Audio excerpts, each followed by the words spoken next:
Yo, what's up? It's your boy Drew. Checking out that Monday Nitro. We're here live, smack dead in the middle of No Hate November. Little series I wanted to do. I'm a few weeks behind, but better late than never. And I wanted to get into, you seen by the cover, obviously.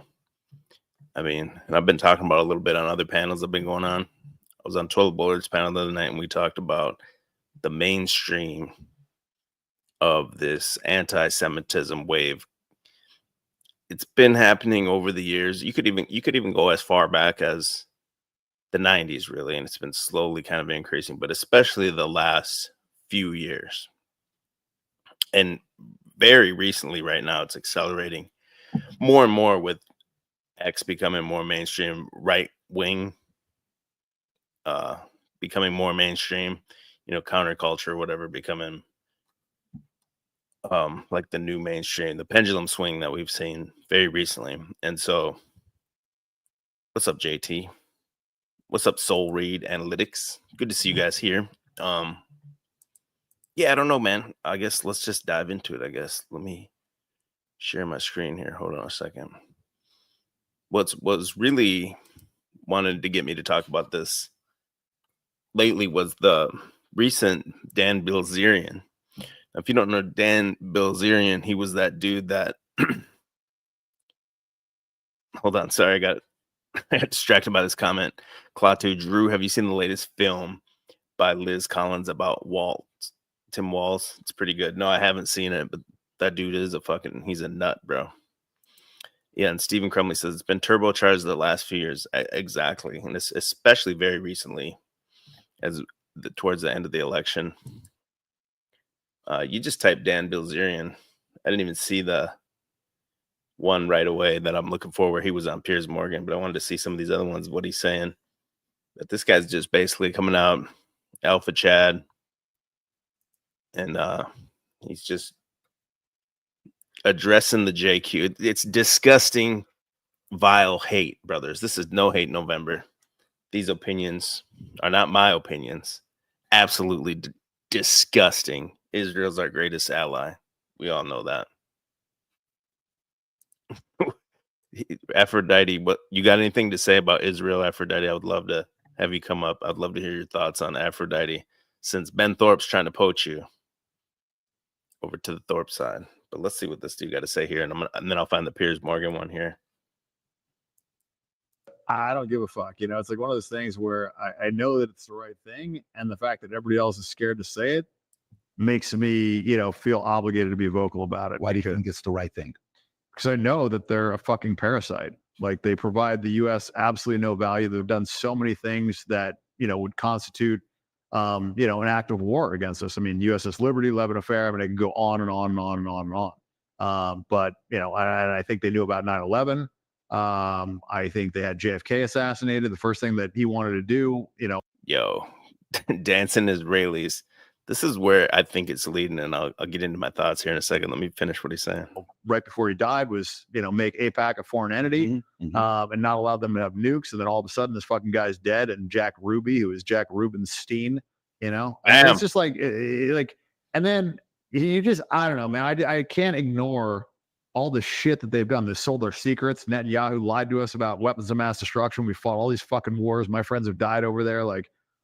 And I just look at what they provided us with, and it's fucking, it's not nothing. It's like a negative, it's not, even if they just didn't do jack shit, that would be, bad, but they've actually done things to hurt us over and over and over again. So like this whole thing of they're our greatest allies, just complete fucking bullshit. I don't get super bass, bro. Yeah, I mean, could you imagine if this is where it's going? If it's going, they want a world reset. Maybe they want to kind of reshuffle. It's called the New World Order, right? You got Trump in. You want to reshuffle the deck. I believe they want. There's that famous quote. I don't remember who it was, but somebody said, was it Netanyahu? Maybe, I don't know, but somebody said, America's our golden cow. We're gonna suck it dry, or whatever. I mean, what's left here for them, right? Like, I believe it's time for that tribe to move on to India. I believe that's the next. They're already in India.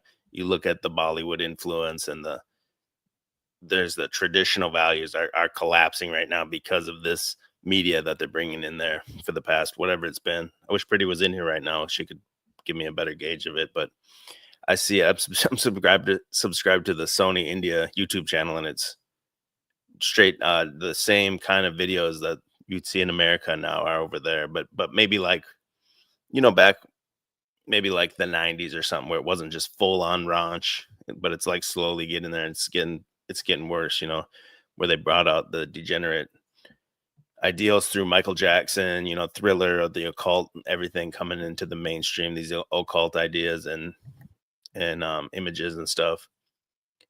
And that's now heading to India. I think that's just a bigger, there's just more blood, more meat on the bone over there, I feel like, for them. But anyway, that's what I'm saying. What if you could come forward with all this? What Alex Jones, what he got fined $1 billion for? What if they can come out and say, hey man, this is who's behind this? They don't even have to say it was fake. If they could, but here's who's behind this. Hey, 9/11, here's who's behind this. JFK, here's who's behind this. And get the people so caught up in it, as it's already snowballing on social media, and for the people to be like, GTFO, man, you guys got to go. It's even part of the QAnon narrative. Not that I hate that I have to say this every time, but there's probably a new viewer every time I'm talking. I'm very, very, very early on. I was on QAnon. You can go on my Instagram, scroll back and see. I said it's not real. It's propaganda. I don't believe it, but I also believe that there's predictive programming and all that in there, and it could be the map they want to use to go forward as like a movie, as this is going to play out like a movie, a restructuring on the world stage of a lot of different things, possibly. And That could be it, man. Because that's in the QAnon narrative, it says save Israel for last. So basically, Donald Trump would have to, the chess piece on the board, the king you have to take is Israel. You couldn't just come out and attack the king right away. You have to slowly build your pieces up. You need actually the money and the funding from Israel. And I got some good links on that actually too, where everyone says Trump is Israel's greatest ally and everything. But when you look at the actual allies of Israel, the donors to these people, they don't like Trump. The low-hanging fruit donors do, but the major mega donors don't like him. And that's weird to me. You'd think if he is the biggest, Donald Trump is the biggest Israel ally, you would think they'd all be for him. Has anyone got any thoughts on this? I'm going to drop the link here in the chat.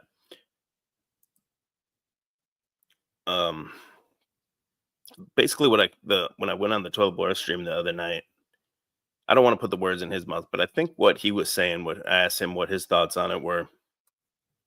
I think what he was saying was basically it's like what I've been saying here as a joke, like, yo, we were anti-Semitic before it was cool and stuff. I think it's kind of that kind of concept where it's like they want people to be like a hipster band, like we're hipsters, we like these underground bands, and then once it blows up and goes mainstream, okay, we're no longer interested in it anymore. So they kind of flood the market and oversaturate with the anti-Semitism, and then the people that are like Dan Bilzerian, but maybe people without a platform, just your buddy at work that kind of knows all about this stuff. Maybe eventually it's just so much of it, and it's so mainstream, and it's people like Dan Bilzerian and almost like Kardashian type characters that maybe it loses its appeal and they're just not interested in it anymore. And I believe that's what Toilet Earth was getting at. If he's here, I'm not sure if he's here. Drop in the chat if that's what he meant, but I believe that's what he was getting at. Yo, shout out to the chat, man. 45 of you in here. If you could press the thumbs up, I would appreciate that. But we're gonna go through these dang links I got here. That's not the one I wanted to actually. The one I saw that was blowing up was Dan Bilzerian on Piers Morgan, where he basically just says 6 million isn't, there's no way. And I know if you put it into these AI protocols and stuff, like these AIs will even tell you, maybe this is part of the reason why they kind of have to come out with it, because these AIs will come out and tell you like it's, these disgusting, hateful AIs will tell you that it's not even possible the way the narrative that they've given of the official way it goes. Let me see what he says on the 6 million. On Patrick Bet Davis' podcast as well, they play the victim card so effing much about Jewish people. I mean, do you not understand why Jewish people might feel a sense of that's awful behavior, given that 6 million of them were killed in World War II by a genocidal monster in the Holocaust? Do you not understand why that might make Jewish people feel that, yes, they have indeed been victims? Yeah, I mean, that figure's been revised, but I believe that Jewish supremacy is the greatest threat to America. And I think it's the greatest threat to the world today. I truly believe that. What do you mean the figure's been revised? What do you mean? Well, they said that it was 4 million that died in Auschwitz, and then they said it was down to 1 million. So they've revised the figure. Well, how many people? How many people do you think were killed in the Holocaust? 271,000 that died in Auschwitz. How many do you think were killed in the Holocaust? I don't know, but I would bet my entire net worth that it was under 6 million. Again, I simply ask you, Dan, what's the motivation for making claims like that?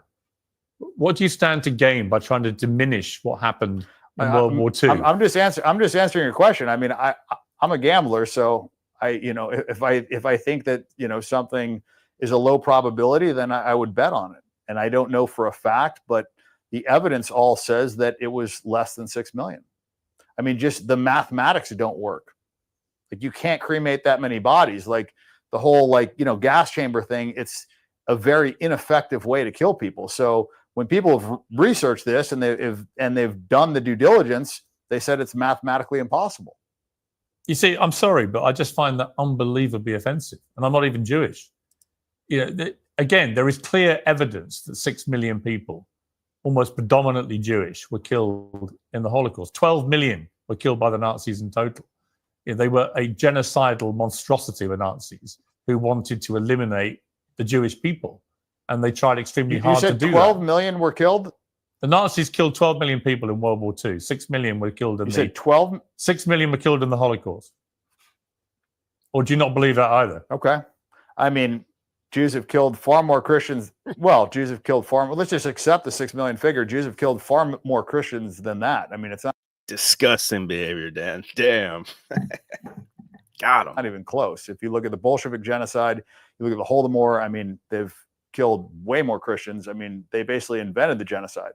So, they deny the Armenian genocide.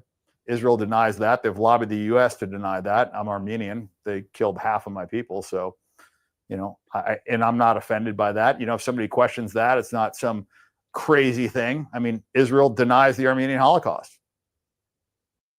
It's pretty crazy. And then when you go into the comments of it too,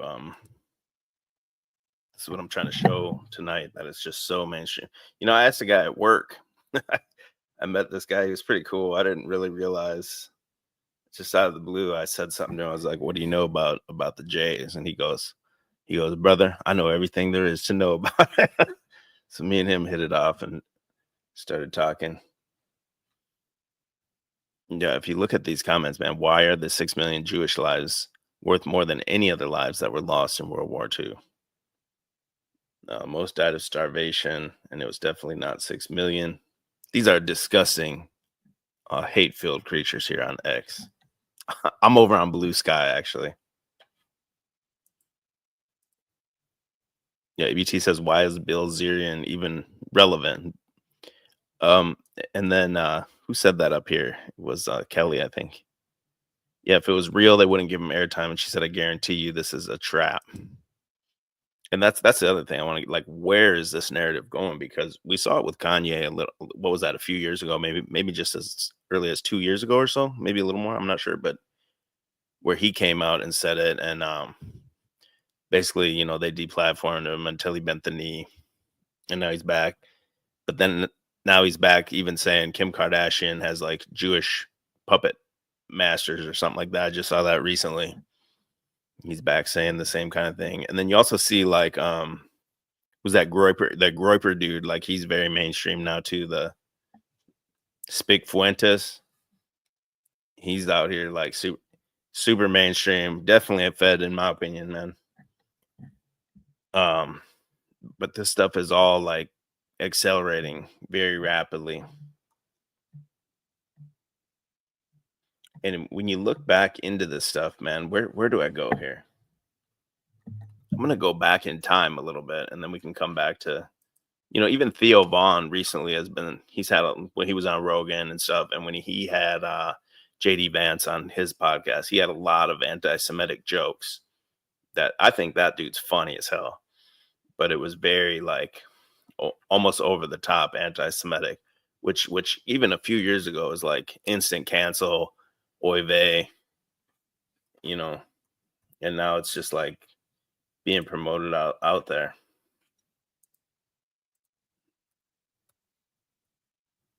I know you guys saw the RFK on the plane eating the burger. In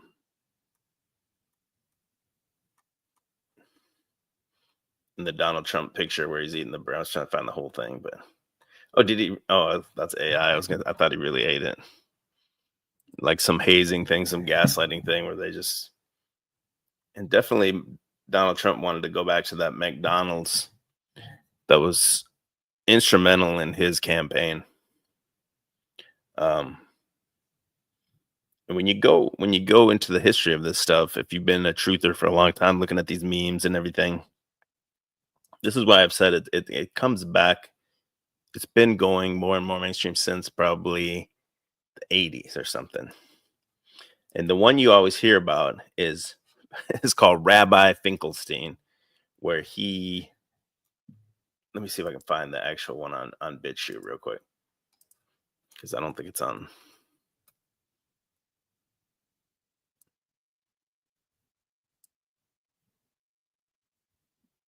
Let's see if this will go here. This is like a classic truther thing here, Rabbi Finkelstein, where this is like 100% proof to these truthers that McDonald's is human meat and blood libel and everything. That they refer to this, and then this is actually obviously like a parody. And I'll get into who's behind this and everything. I debunked this a long time ago that it's not real. It's obviously not real. But again, when people see information that supports what they already believe, they're willing to accept anything. This is clearly like a parody and a comedy thing or something. Oh, I should have had it loaded up. I don't have BitChute Premium. My bad. I have a guest by the name of Rabbi Finkelstein. He's off the East Coast of the United States, who's going to be joining me tonight. And we're going to be talking about authenticity of things in the world. Okay, this is the one. I'm not playing a whole 1 hour thing. Here's like a little sample of what he says in this one. Hold on. There's like this lady's in the beginning, and then it plays like the clip from that hour one where he talks about the human meat in the McDonald's. Why these organizations feed human flesh back to humanity? I mean, we steal 100 to 300,000 children a year just here in this country, and we drain the blood and we mix it with the Passover blood, and then we throw the bodies into the slaughterhouses that we own, and we grind up all the bodies in the sausage and the hamburger. McDonald's is one of our favorite outlets, and the people, they eat it for breakfast, they eat it, their children for lunch, and you know, as Jews, you know, we gotta do what we do. That's supposedly some guy named Rabbi Finkelstein. So when you look him up, he doesn't exist. Soul Analytics believes that he thinks it's real. Of course he would. Again, that doesn't mean that that's type of thing, whether it's a kid or just any kind of human, has never happened. But like, what a great way to get rid of a body, just dispose of it in, you know, some meat grinder and ship it off to, it doesn't even necessarily have to be McDonald's, wherever. Like, how would anyone really know? So I don't doubt that that's ever happened from a murder or something, but that's clearly a parody and a person playing a joke, or it's straight comedy, basically. Any truth to this? No. Well, I mean, has a person been killed and put in a meat grinder and probably fed to someone else somewhere unbeknownst to that person? I'm sure it's happened. Are they abducting 500,000 kids a year and that's what you're eating at McDonald's? Highly doubt it. Oops. So unlike adrenochrome or the blood or the organs or the glands that is used by the elites for human consumption that activate youth and vitality. Okay, I don't want to hear this lady. I wanted to hear more of Rabbi Finkelstein. I'll go skip around that BitChute one just a little bit. Rabbi Finkelstein, as I said, a rabbi off the East Coast of the United States. And when you look this guy up, yeah, there's absolutely zero footprint of this guy ever existing. Just because you want to believe it doesn't mean it's real. Are you there with me tonight? 100%, Oive. I've debunked this in the past. I have the links up already. Rabbi Finkelstein is James P. Wickstrom, 100%. You know your stuff here. It's like a radio call-in show with these types of things. It's like a skit EBT and I would do or something. It's 100% what it is. Has it never happened? I don't know. But this guy right here is not real, and what he's saying is just comedy. Shalom, I am here. Say, listen. He's just doing like a ridiculous, over-the-top Jewish voice. How can you not tell this is like a joke? I'm filling in here for Pastor Bob tonight, and I know we've never met, but I do have some very interesting questions for you. I think questions that I want to give you the opportunity to answer to, because There's a lot of rumors and conjecture that's taking place across this country relating to the Jewish population, okay? Okay. Now, you see, as being off the synagogue and a teacher of the Jewish race, because you are a race, aren't you? Well, some say we're a race, some say we're a religion. Yeah, well, what do you say? We're a little of each. I can imagine, yeah. Now, I want to get into some hard topic here right away here. Let this ride for like 2 minutes, and then I'll go on to James P. Wickstrom. Oh, you're a very pronounced person among your own people, and of course you're very aware that I don't like you or your race, okay? I'm sure you're aware of this, right? Horrible. That's your problem. You see, there's a big topic that's going around on this 6 million Holocaust that took place during World War II of the Jews at Buchenwald, Auschwitz, and different places. A lot of information has come out here, Rabbi Finkelstein, that it's all myth and it's all conjecture. Could I have your view on this? Well, everybody knows that the Jews never told a lie in the history of the world. However, whether it's 6 million or 600,000 or 60,000, it's just a number. Oh, it's just a number, but the thing that I want to get to you at is that, the 1934 World Encyclopedia stated that there was only 3.5 million Jews in all of Europe. How did 3.5 million Jews populate themselves to 6 million? This is the question I'd like answered. Well, it's certainly a good question, there's no doubt about it. But the number, numbers, what can I say about numbers? The important thing is that Jews have always been persecuted all throughout the history of the world forever and still are. Well, the reason they're persecuted is because they're thieves, liars, and murderers, just like it's stated in the book of John 8:44. Bam. Yet What a hater, man. We're rising above hate here. This hashtag no hate November. You're a lying Jew is what you are. You're a lying Jew. You could say that, but even when we lie, we tell the truth. Damn, that sounds like Paul on Slave. Even when I lie, I tell the truth. I mean, that's pretty funny. It's an hour long. I'm not playing the entire thing. Let me find this is the guy behind that radio show. This guy's name is James P. Wickstrom. This guy. That he kills babies and grinds them up and puts them into McDonald's hamburger meat.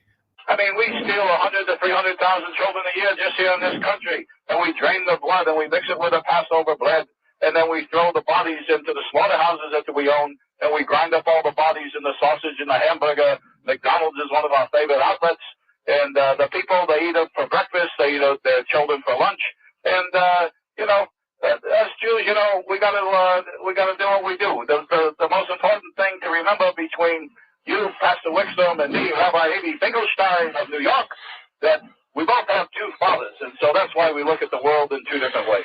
I just have to refute this story because after researching it for hours and hours and hours, I've only come to find out there are about 2 websites that it goes to, that it leads to, all of which are dead ends. This real character, Abe Finkelstein, is just that. He's a character developed by someone who decided to call up this radio program and produce a massive hoax, of which I would say it's a comedy sketch, obviously, in my opinion. I'm sure that James P. Wickstrom is in on it with whoever the person is, because it's pretty funny. Person who was doing the interview, this Pastor James Wickstrom, who is since dead as of March 2018, fell for it hook, line, and sinker, and actually believed that there was a genuine Jewish individual calling up his radio show.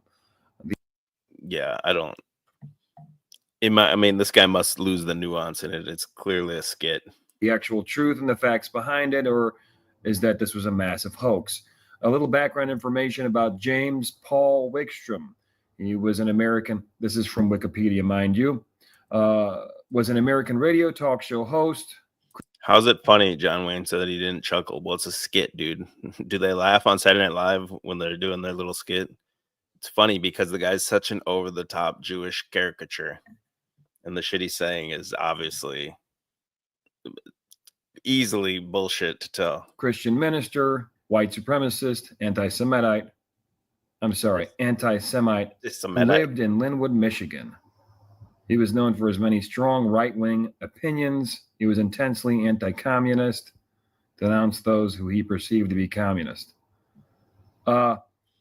Anyways, getting to the point, and really it was just a prank that originated on this talk show. So I'm going to go ahead and read some of the comments after doing some further research. Somebody asked the question on Quora, just a website where you can ask questions. Quora.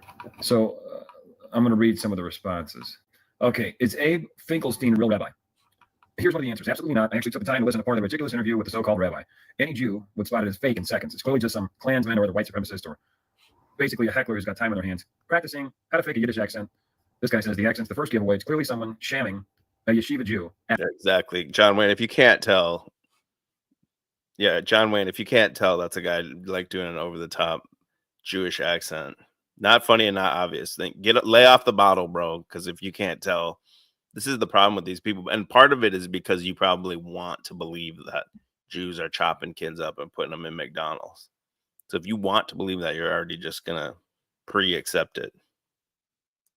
It's like a white person doing a fake black accent or something. It's so obviously not real. You don't even need like to debunk it. You should be able to obviously, you would know a white person being like, shit, man. Yo, we out here, cuz. You would know. Accent. It's good enough imitation to fool someone who doesn't know any better, but nowhere near good enough to fool someone who has spent time around actual Yiddish speakers. The name, even the name Abe Finkelstein, also does not work with someone who has an accent like this. If they call them Avram Finkelstein, maybe, but I don't buy Abe. Abe sounds like a second or third generation American, at least, and almost certainly modern Orthodox or conservative, not. Is this Jay Dyer right here? Is this early Jay Dyer? Probably. But anyway, yeah. And I got to the same conclusions this guy got years ago because I really looked into that and came to the conclusion that it was James Wickstrom and a buddy or something. You never know who's doing it. It could even be Wickstrom himself pre-recorded, like doing the voice or something. There's no way to know because there's no video or anything. And when you search that picture that they show of the guy, this never comes back to anything.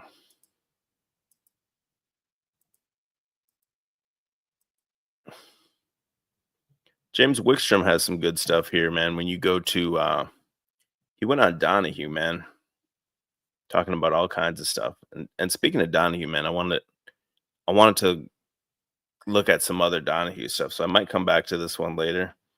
But this is the dude, James Wickstrom. I'll just play a little bit of this. This is the guy behind all that. And he actually has some really decent ideas on some of it. And then some of it's way off the rails. Some of not necessarily on this Donahue, but if you go look into his history and what he talked about and stuff, some of it's way off the rails and some of it's really on point. The institutions in this country, not the least of which may be law enforcement. And as if to prove his point, the FBI has had one awful time in the Dakotas. They have not captured, as of this date, what is this, the 23rd? We tape as we speak to you on the 23rd of February. For those of you who watch us around the country, it'll give you some sense of where we are here. And we still, smart as we are, not capable of telling you what's going to happen tomorrow. But at this moment, Mr. Call is at large, and the FBI, after having surrounded several farmhouses in the area with lots of media attention, and perhaps many... Oh, shit, I didn't realize there's people backstage. My bad. I got... this is quite the combo here. Oh, yeah. I got Tommy King and Soul Read Analytics. Hey, y'all. Let's go. Doing? What's up, my guys? I know. I'm pretty sure you're a gentleman. Is my mic muted, Drew? No, we can hear you, brother. What's good? Hear me loud and clear. And I love when I come in loud and clear because we got to always talk like this. Why does everyone spell my name wrong? You got wrong. You got any anti-Semitic views you trying to spout? DBZ was right on track. Everyone knows that. You can only fit so many cookies on a cookie sheet tonight.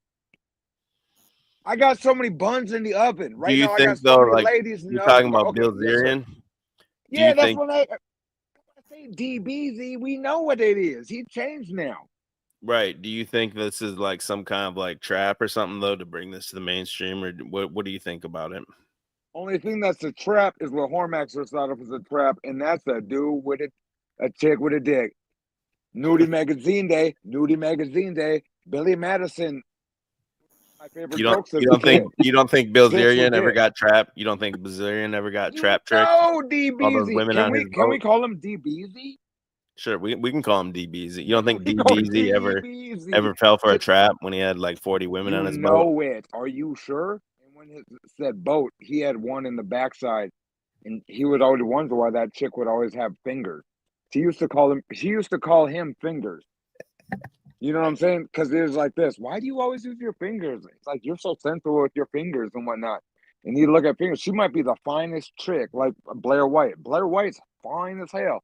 But like Blair White, we'd call that chick like her fingers. You know what I'm saying? Because they'd be crawling up. It's like, why are you so good at massages, B-Dub? Like B-Dub. What? Bro, Blair White's fine as hell, bro. So we got B-Dub. We got B-Dub around up in the Midwest. You know B-Dubs is B-Dubs.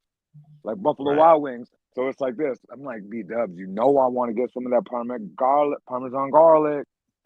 You look at you weird with that Asian zing look. You know what I mean? That Asian zing look. That look that's like. And then we just, you know what I mean? They ain't from the Midwest. They probably have no idea what you're talking about. You're talking about Buffalo Wild Wings.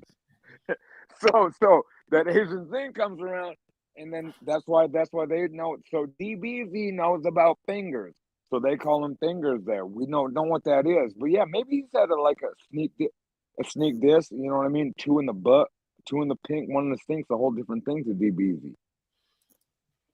All right, so Soul Read Analytics. I want to hear what Soul Read Analytics.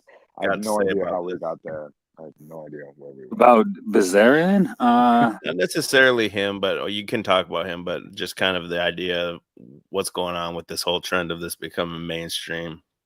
Well, I think it's I mean, the shit goes deep, whatever. It's not that deep.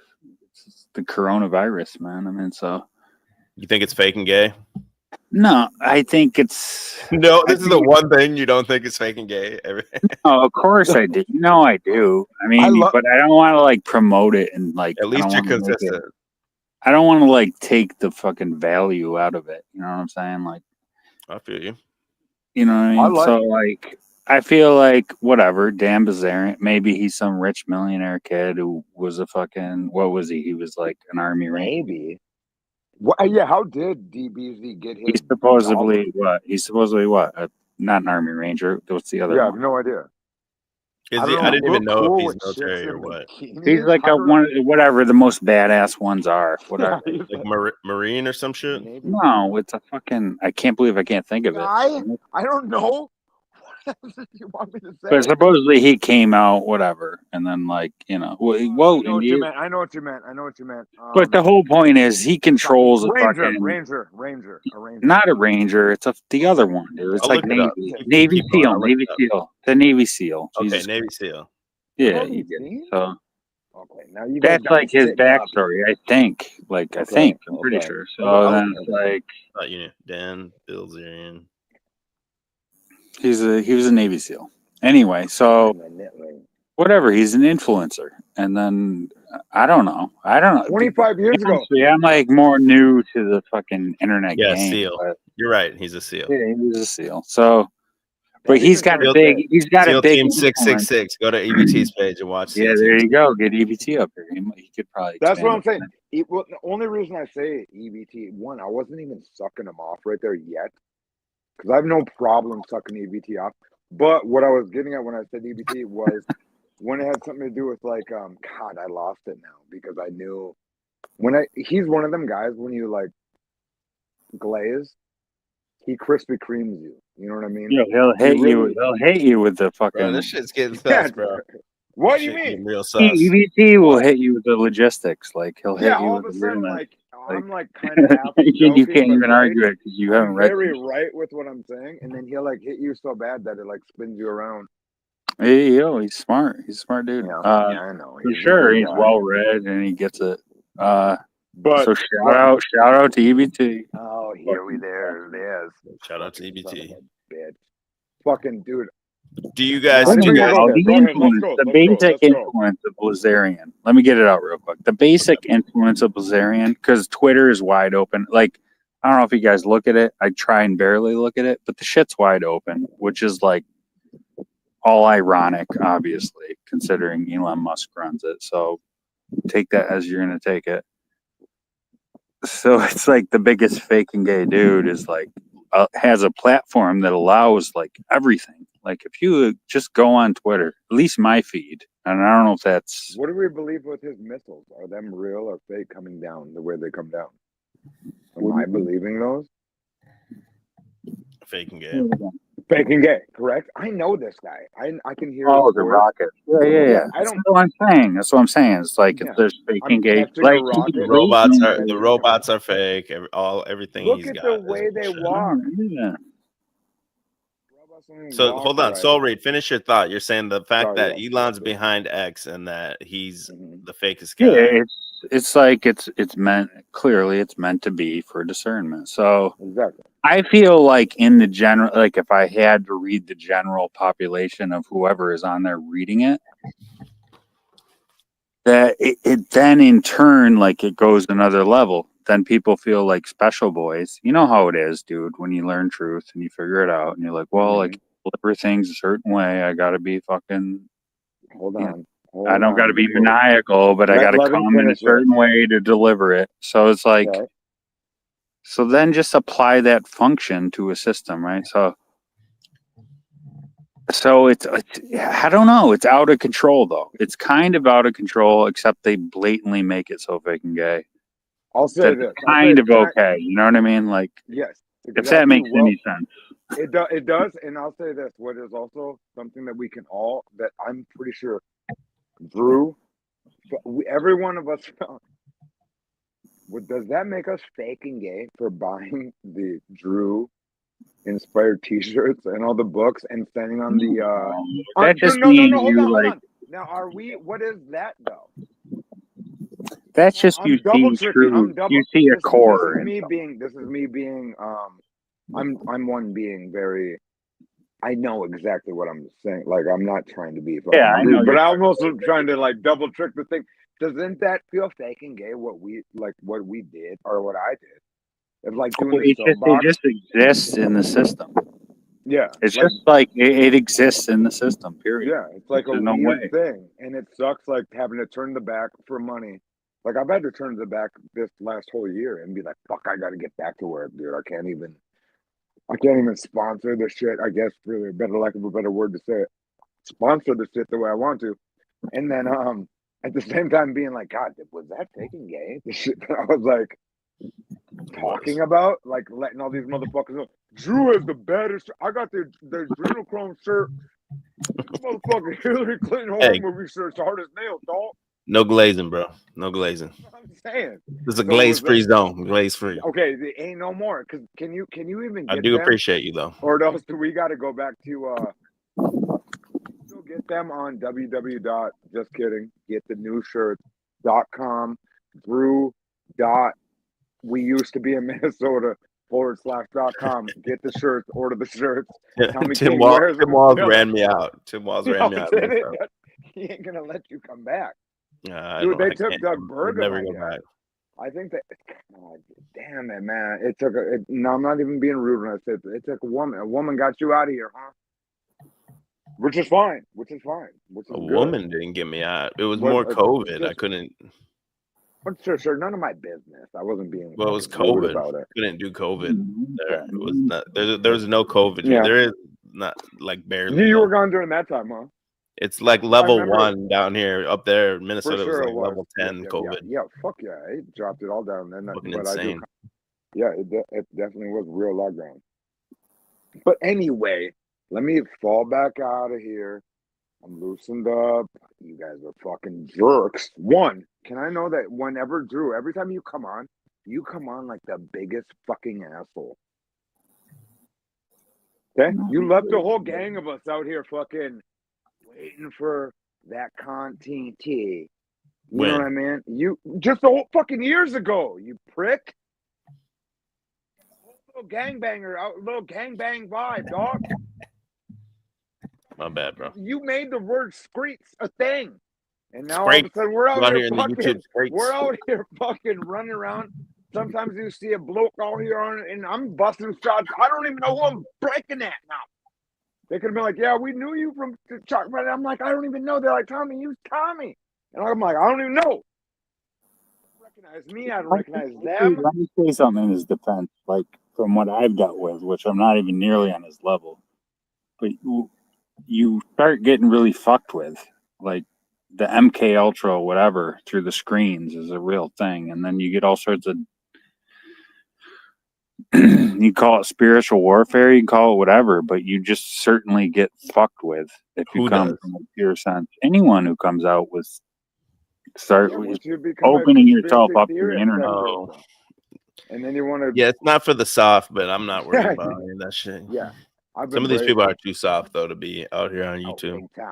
Big time. I don't know. That's a real thing. It's like a real thing I didn't understand, like at one point. Like so, like I get it. So yeah, I want to keep going where I'm going. Do you guys got any other comments? Go on. What are you doing? Go on. You got more comments on this mainstream? I do. My Bilzerian fact, let me get a point out, is that like, all right, so why he's blowing up? Well, like I was saying about Twitter, blah, blah, blah, and how it's all wide open, which is like just another divide. It's like YouTube versus Twitter. Like, you know, it's red and blue shit. But bam. That's the reality. I mean, but the truth is, so, and then you got the Fugazi, Elon Musk being the biggest fake gay. And then whatever, people realize it and they run with it. And it goes all sorts of levels. But, shit, I forgot the point I was trying to make. That was kind of a good point because that's the reality of it. But, that Twitter's wide open, you were saying something. Yeah, it is. It really, I mean, that's at least my feed. And I don't even see, like, people got to look at their individual feeds as well. Like, well, he also said, like, Elon recently, like, he called himself like a cultural Christian or something, but then he's also got like the pornography on Twitter too, on X. Yeah, and that shit's fucked. I mean, fuck. Like, I think pretty soon he'll shut that down. I think. I hope so. Like, sometimes you're just scrolling and you're looking at like regular shit you'd be looking at. Yeah, and it's like kids couldn't be on there, like fucking finding full. Like, that's fucked up. Yeah, and I also predicted a long time ago that Elon would start his own social media. I didn't predict he'd buy Twitter, but yeah, that one jumped out. Media. And then I also said my other prediction is you'll see a digital Sabbath. Like maybe he'll log you out on Sunday, and you won't be able to post on Sunday or whatever. Yeah, did that happen? Did that not happen? Like I glitched out from all these like little glitches. That was part of the Ready Player One movie, though. Yeah, that never happened. I think there was 2 days in the movie because everyone was living online. They had to make two like Sabbath like days. That has already happened. That's how sick and twisted it feels like with the bullshit that happened. But it's gonna be like, I feel like we've had that happen. Chick-fil-A. It can be the digital Chick-fil-A. You won't be able to be on there tweeting all fucking day. In my opinion, we'll see. We'll see if that happens. I feel like that happened. Like I could even feel like I could Wikipedia that, and they'll say we did have that day, and our brain should happen because remember like these Twitter motherfuckers are addicts. I don't know if you guys ever go on there. These motherfuckers post every 5 minutes, dude. It's like bam, bam, bam, bam, bam. I moved off it so much. Yeah, I moved off it a lot. I look at it, but I don't post. I look at it too. Don't get me twisted. But like Reddit, I can like get because with me, Twitter. Reddit, you on Reddit, dog? No, for news and music. I'm honestly I don't need to go back into like a lot of my occult symbol, like the shit I really am interested in. That's my genuine personality. Was always like conspiracy, like different shit. What got me into the internet, right? Like into this shit. And then when it turned into like drama and whatnot, it was like, okay, that I don't need to go into fucking Reddit and Twitter for that. Like I can just go wherever the fuck the streams on. But then like occult symbolism or fucking Twitter shit, like Twitter's not the place I go. I will go into Reddit for a half a second, But then I've gotten so much out of like just a little bit of real time I did online and like actually tried the shit to where it's like I look into my own shit and to where I realize I don't go and fuck around online unless I'm honestly fucking around online. Like if I see EBT, you, the other bullshit I fucking the deep like the fucking dorky weird shit I fuck with, and then you boys, I really don't give a fuck about the internet. I've really honestly come to realize. I could care less. It just isn't. The internet's fucking total. What I noticed is like you said, the like occult symbolism and that type of stuff. There was like a huge there was a huge amount of that stuff. I feel like before Trump, and then once Trump came in, it became like mostly like politics. Yeah, it's got smoked out. Like there still is that occult symbolism type shit, but you really got to look for it. Yeah, but then I'm assuming what I did is I bought all the like real physical literature and like because like I fucking knew Templar shit. Like I just went and like was like physical copy, fucking sticking with the people that seem super true in the game. And then when they all got rushed off the internet, I didn't need anything besides my own private stash, I guess, to get high off them. You know what I'm saying? So it was like that. That's just where I came back online, and then I was ready to kind of fuck around. And that's when EBT showed me the fucking dirty streams, and then EBT showed me this new porno side of the internet that I just ain't got off the porno EBT side. The Thorpe porn. No idea what you're talking about. I know. Some people might know. But when EBT showed the Thorpe porn shit, I just couldn't do nothing. I've been now stuck on this crazy. Oh, you were stuck on the Thorpes? Yeah, the Thorpe porn shit. So it's just like this. Now I'm just some fucking weirdo that has way too much occult symbolism, but then loves the Roseanne bar. Roseanne bar. Damn, the Roseanne bar side of the internet. I'm like the most worthless nigga on the internet right now. It's like I'm fucked up. These motherfuckers, I'll jump on. Listen, man, I gotta jump up. I gotta jump up. Yeah. I have a real strict time limit tonight. I got about 2 hours because I got to work tomorrow. Then. So I got one more hour. Always good. Me too. Always good. I appreciate you. Anything else you want to get out here, Soul Reed? You can jump back on a little bit, but I just want to keep going through these links, and I'll have more time in a little bit, I think. No, yeah, you're good. I don't know. I mean, he spewed off a bunch of shit. It's like Schadenfreude becomes the game, basically. I guess that's how I am. Right. All right. Let me get through these few other links. If you feel free to jump back on if you want to later. All right. All right. Cool. All right, man. Appreciate you. All right. Where was I here? Because like I said, man, I got about a 2-hour time limit. I got about 1 more hour. A bunch of links up I want to get through. Where am I? Okay, this was James Wickstrom on Donahue, but he's more talking about like posse comitatus here. This is actually really good. If you want to go search this, watch this on your own time. This one's pretty good. Let me start closing some of these links. Hold on, I got way too many links open. Give me just 1 second here. Hey, and speaking of shekels, PayPal, Cash App, Venmo, get chalked up. Yeah, this is the one I wanted to show here, actually, since we were on Donahue, is you guys might have seen this one, man. Like a lot more professional presentation back then, but he still does the emotional gaslighting when this guy's bringing up the facts of what he wants to talk about. I'll probably play through this whole thing. It's 40 minutes, but I think if we go at 1.5 speed, it'll be digestible. Maybe I'll skip through the middle part. Well, it does seem incredible that anybody should ask the question, but they are. Did the Holocaust really happen? And what proof do we have that even one Jew was killed in a gas chamber? Those questions, however, are being asked and causing furors on campuses all across America, provoked by an ad which is offered by a person that you're about to meet who suggests that the Holocaust needs revisiting. And let me just say, too, that the Holocaust is the only event in the history of the world that there's people in other countries in prison for even questioning it. There's no other event, dinosaurs, even all the way back to dinosaurs or anything else you can think of, that people are questioning it and are sitting in a prison cell. And they're trying to bring that here. not quite the prison cell, but Alex Jones got $1 billion fine for what he called a hoax. Here is how we put it in this report prepared for our program. Watch this. I'm just going to let this play for a minute. I'm going to drop out and I'm going to pull up a few more links. So I'll be here. Feel free to chat. Give me 1 second. I'll be right back.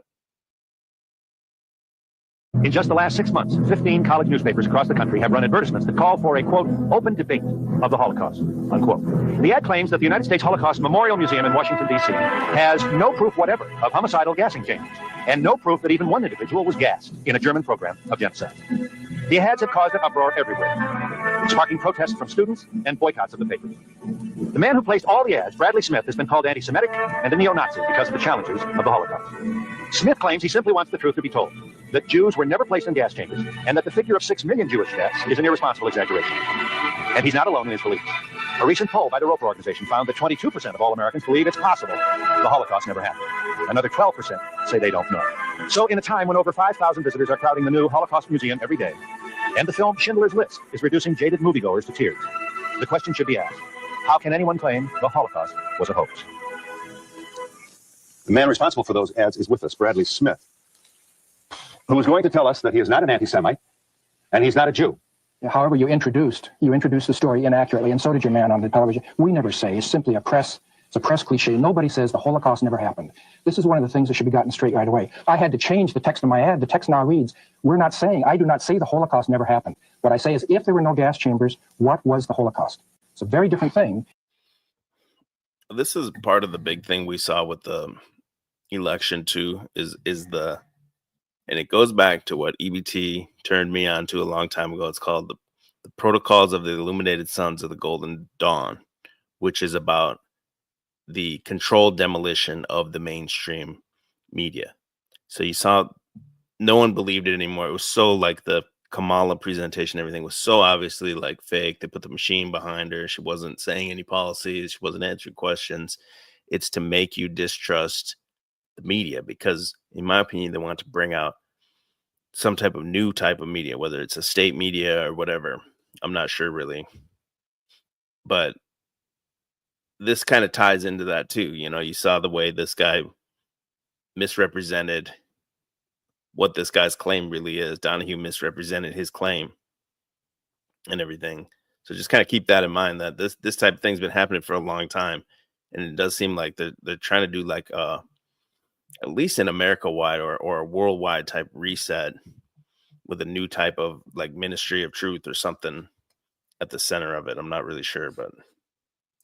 And press should try to start getting right. No, it's very important. All right. You do not deny that anti-Semitism in Europe in the 30s, most especially Germany, Poland, and environs, was visceral, and that Hitler... We're not talking about any of that. Listen, please don't be upset with my question. I'm not upset, but the question is outside the parameter of the issue. I'm running an advertisement that says the museum... We're 3 minutes into this program, you don't like my question. The question has nothing to do with what I'm doing. No. Listen, this is let's accept your point here. May I ask you the courtesy of responding to this question? Yeah, sure. Yeah.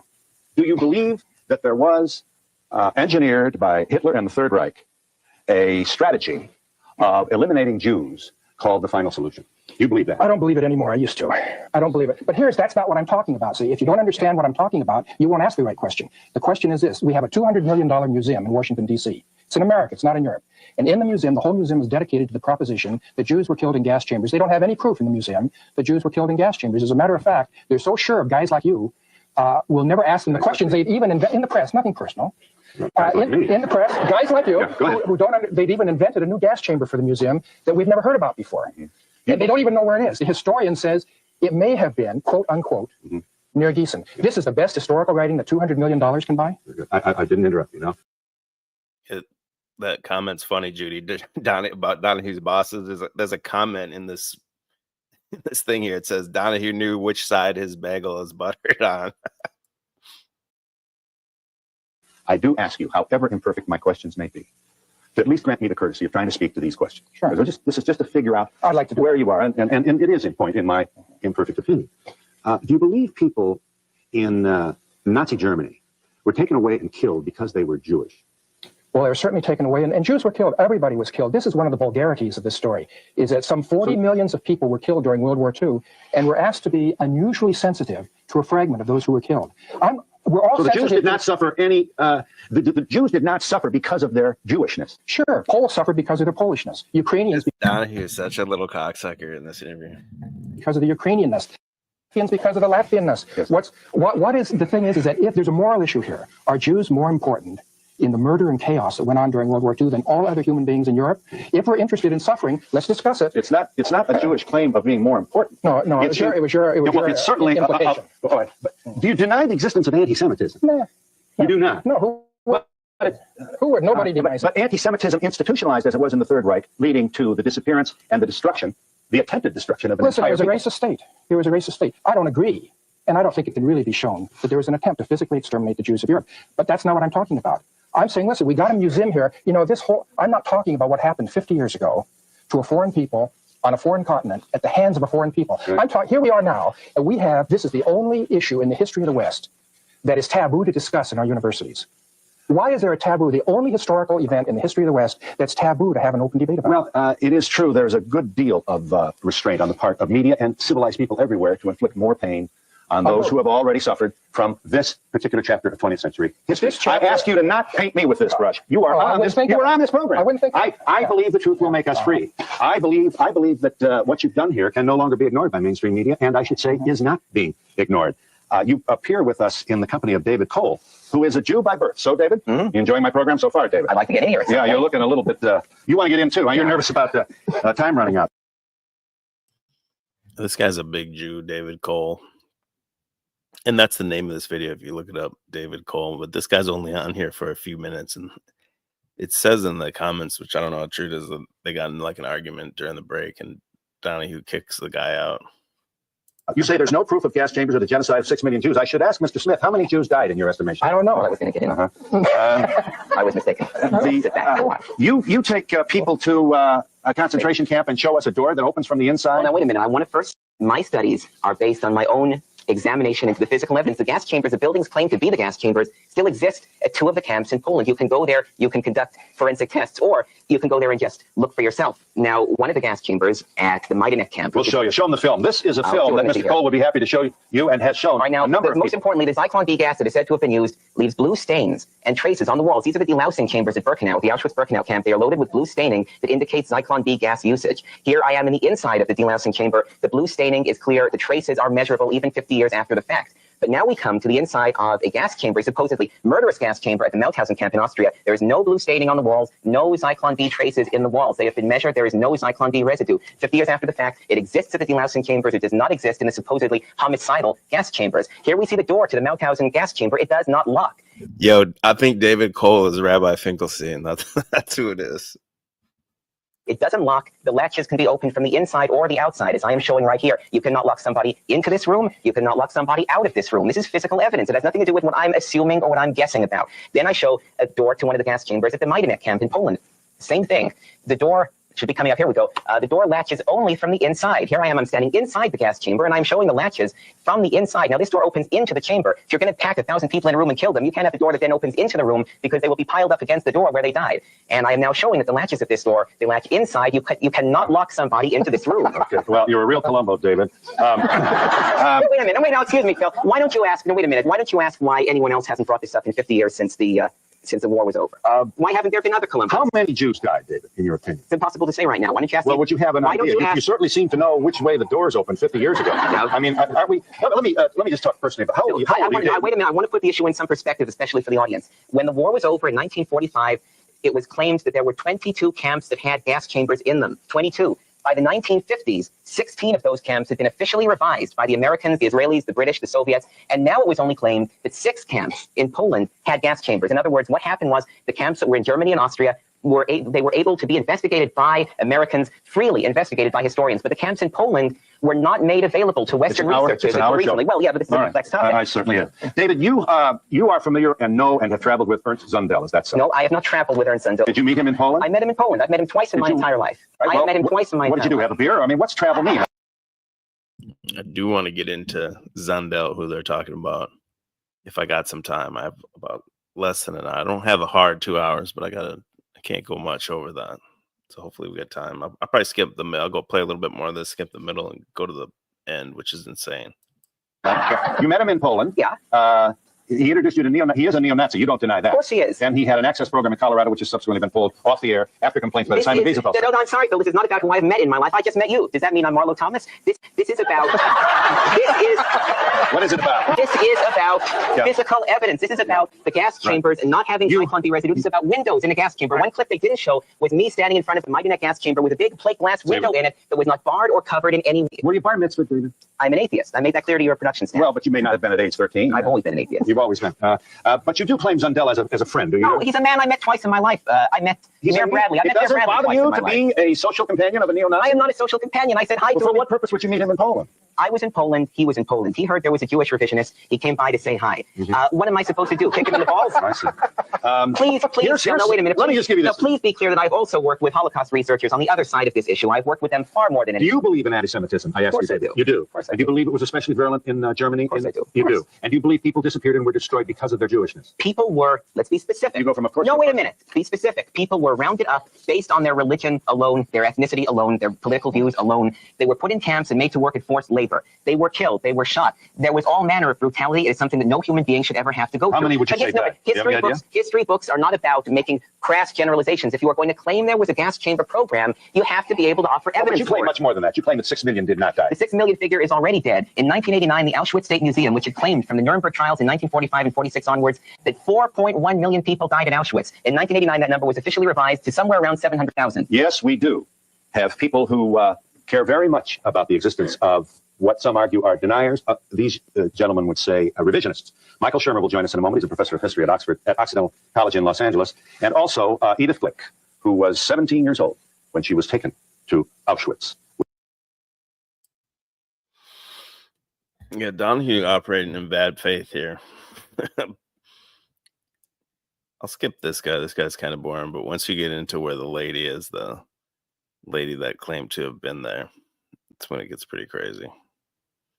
It's definitely worth watching if you have the time.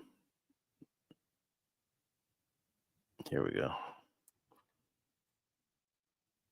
Because that could be your mother's. A doctor of history, Occidental College. He says you're mistaken. They burnt bodies in masses. Great. And we'll be back in just a moment. We're joined by Edith Glick, who was taken to Auschwitz at age 17 with your mother and your 3 sisters. That is your sister, with whom we've been speaking here just a moment ago. She is, and you then are the only survivors of your family. What would you want to share with us, Mrs. Glick? You've heard the testimony of Mr. Smith. Yes, I'm not shocked because I have heard it before. But when we arrived in Auschwitz, there were 4 sisters and 1 brother, and my mother, who was 39 years old. And my brother was taken on they separated the male from the female right away. And then I can still see Mengele was standing there. Joseph Mengele. Yes. He was standing there. He had a vest on, and he was pointing with his fingers which way to go. They separated the young from the old. And my sister and myself, he directed on one side, and my mother and the 2 younger sisters on the other side with the old people. Mm-hmm. My mother was still 39 years old, and my 2 younger sisters started crying terribly that Mengele separated them. So Mengele didn't want to have a big commotion. Sister, that is good that my mother went on that side with them because they need her more than we did because we were older. Mm-hmm. And when they arrived in the middle of the night in Auschwitz, we saw that big flame far away and a big chimney that smoke was coming out. And that group that my mother and younger sisters and a bunch of older and younger people marched towards that big flame, and we never saw them again. And afterwards, people who were there 2 or 3 years before us was telling us, do you think that you're going to see your family again? They are in that smoke already. They are burning. So we thought that they are there such a long time that they lost their mind already. And we didn't believe them. But they kept telling us, and people who was working in the crematorium and the gas chambers for about 6 weeks, they came back at night and they told us what they saw. That people were gassed, and then they were transporting people from the gas chambers to the crematorium. Right.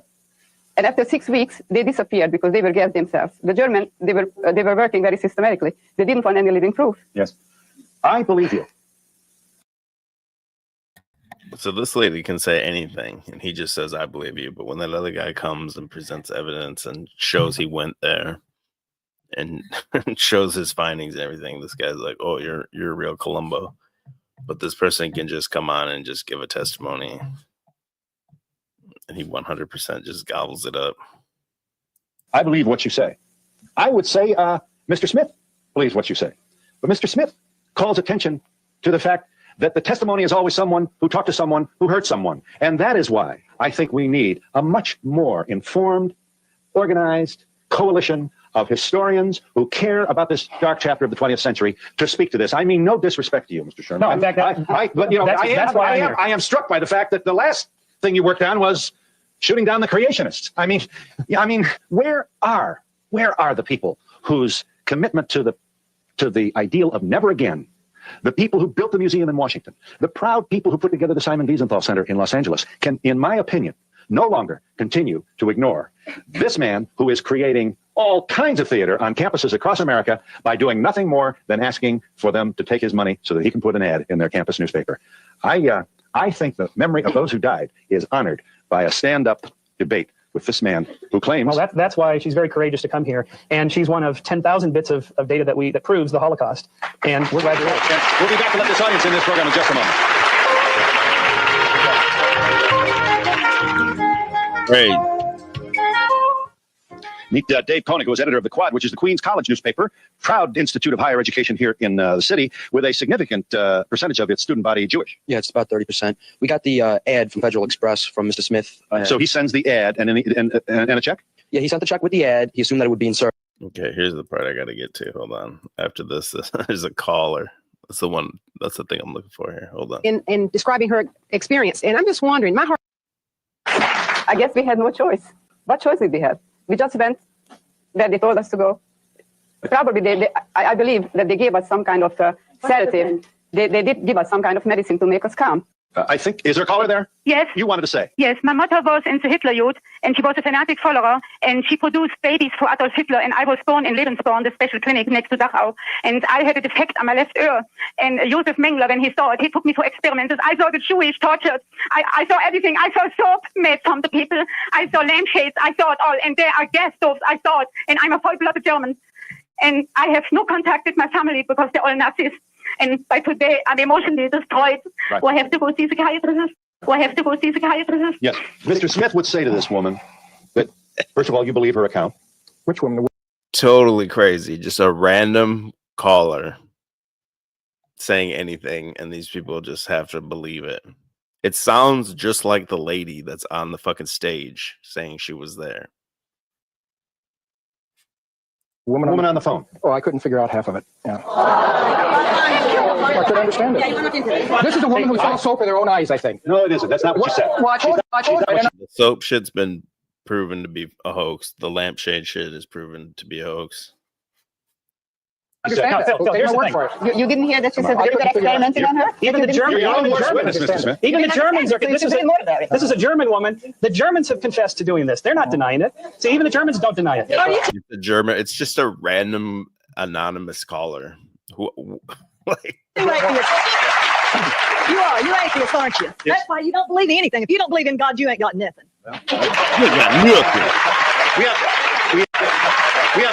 We have a number of people who want to take part in this discussion, and I want to save some time for you to do that, and we will when we come back in just a moment. Crazy, bro. The person can call up and give a random anonymous testimony, and it just sets everyone off. But now here we are, what 30 years later, and the climate is shifting big time, fast. It reminds me what I was trying to look up, but I can't find it. Is the Montel Williams, where there's that black guy that comes on. It's usually with the Curb Your Enthusiasm music, and he's like the Holocaust is big business, Montel. I'll see if I can find that before the end. But when I typed that into X and I was looking for that, this is another thing that I actually forgot to pull up, and I meant to have up for this stream, and I totally forgot. But now I found it here, where there's newspapers for years and years and years beforehand, before the war, saying 6 million Jews are being persecuted, and 6 million Jews will be in Holocaust or whatever, like published in 1918 and everything like that. There's a longer version of this that I saw a long time ago. It was like a 7-minute version or something, but you'll get the gist of it. This guy has all these first-hand papers of it and everything. That's in the Sun of New York, Sunday, June the 6th, 1915. This is 18 years before Hitler ever set foot in the government. There it is, people. 6 million Jews. Hold on. Shill Killer says he's 29, spoke with a supposed survivor once with the numbers and all, and none of his story made sense. Even my friends could attest to that.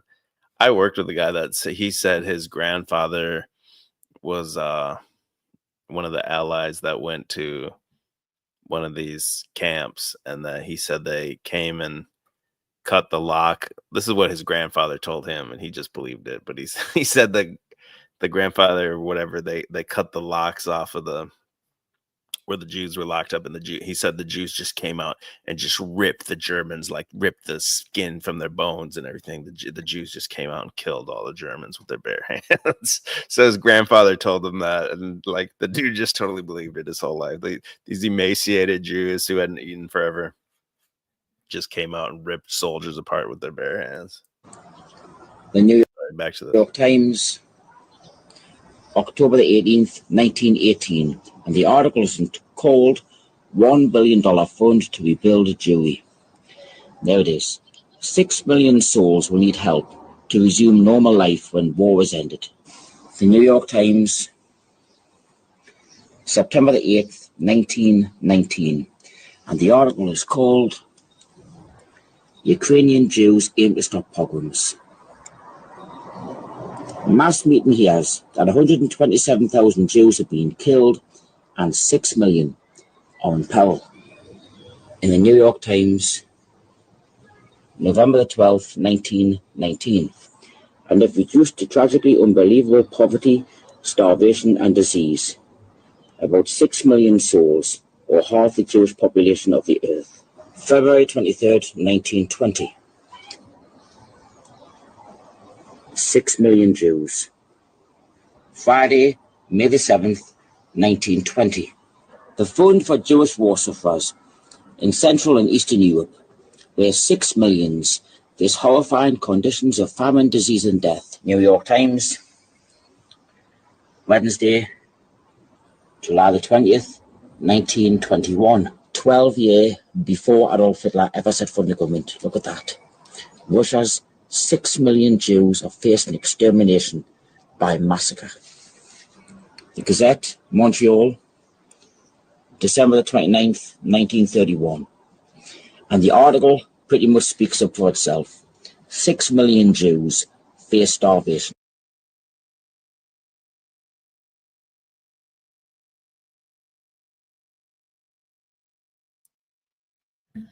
Yeah, crazy, isn't it?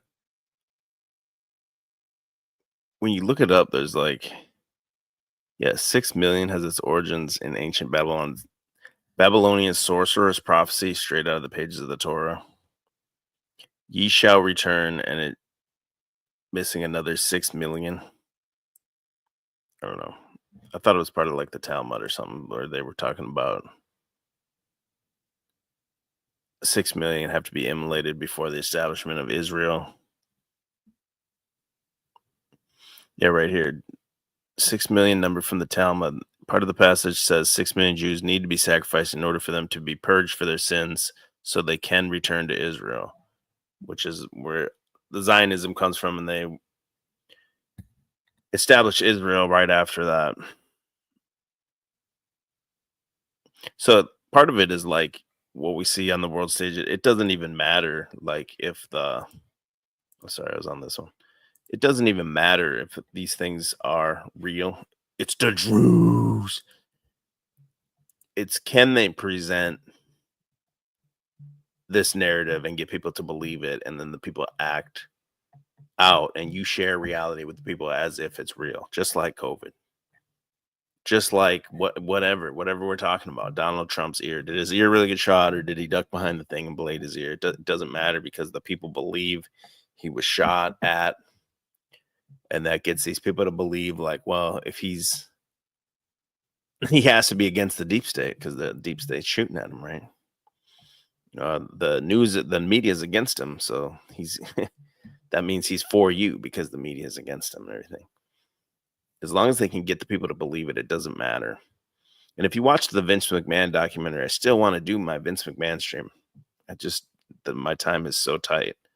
But that's what it's all about. Vince McMahon was able to sell out WrestleMania 3, whatever it was, 60,000 people in whatever stadium by selling you the match, Hulk Hogan and Andre the Giant, which had happened many other times before. But he promotes it as if it's never happened and gets people to just believe it's never happened. It's the first time, and Andre the Giant's never lost and stuff.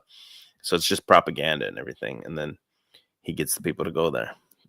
So as long as you can get the people to believe it and live their life as if that's how it is, put on the mask and stay 6 feet apart and all that, it doesn't matter if the actual event is real or as told even, right? Like certainly people died in the war. It was a war. Tons of people died from all sides. A horrific, horrific thing.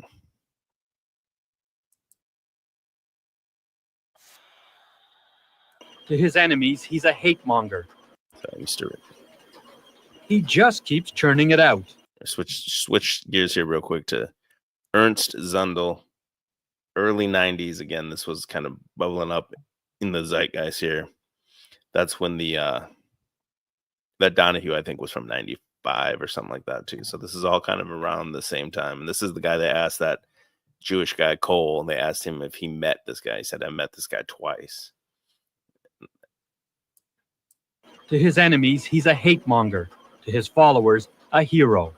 Ernst Zundel has been at it for more than 20 years. From his crowded office in Toronto, he exports his publications to over 40 countries with a very simple message.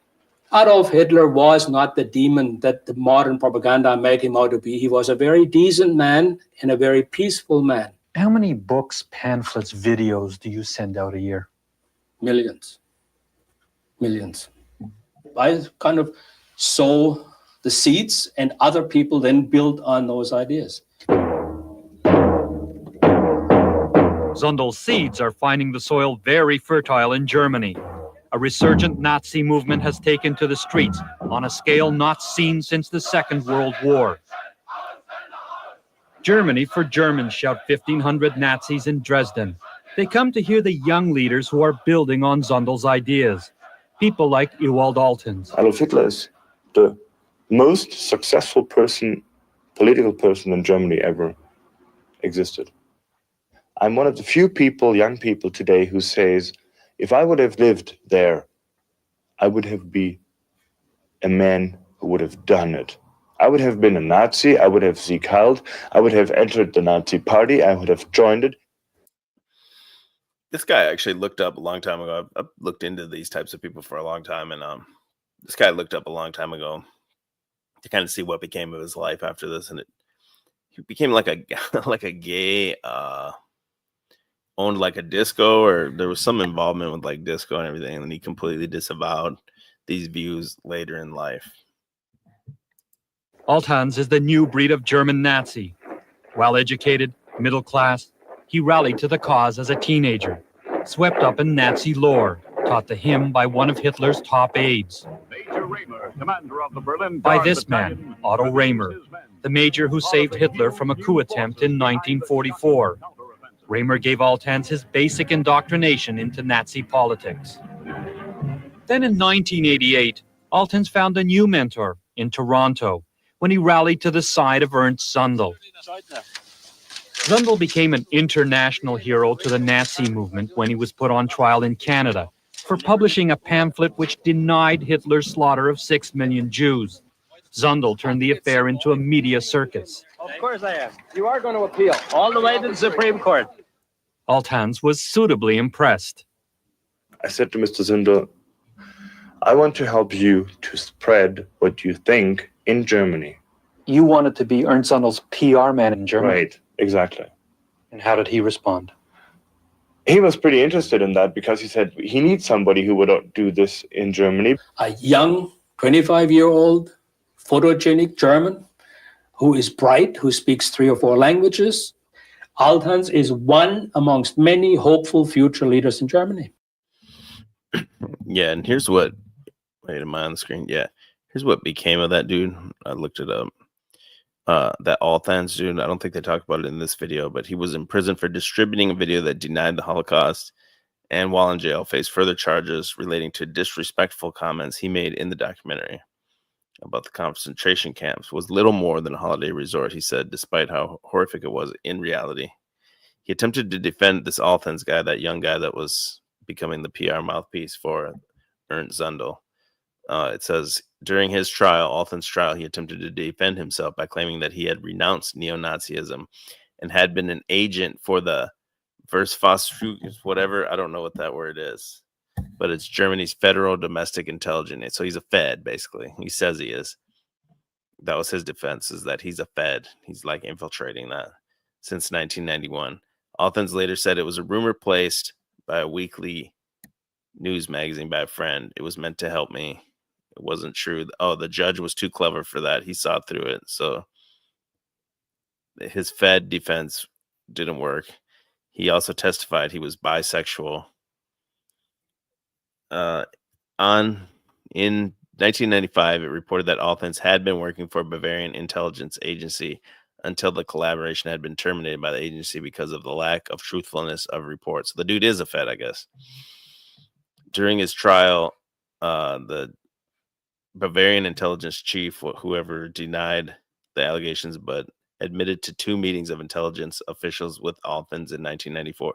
So if you don't think these guys today, like Spic Fuentes and all these other guys, like if you don't think there's like intelligence meetings with these people, I'd say you're crazy. The same thing's happening today. Like people higher up in the government are trying to use these people to progress as influencers, to progress whatever ideas they want to roll out on the masses.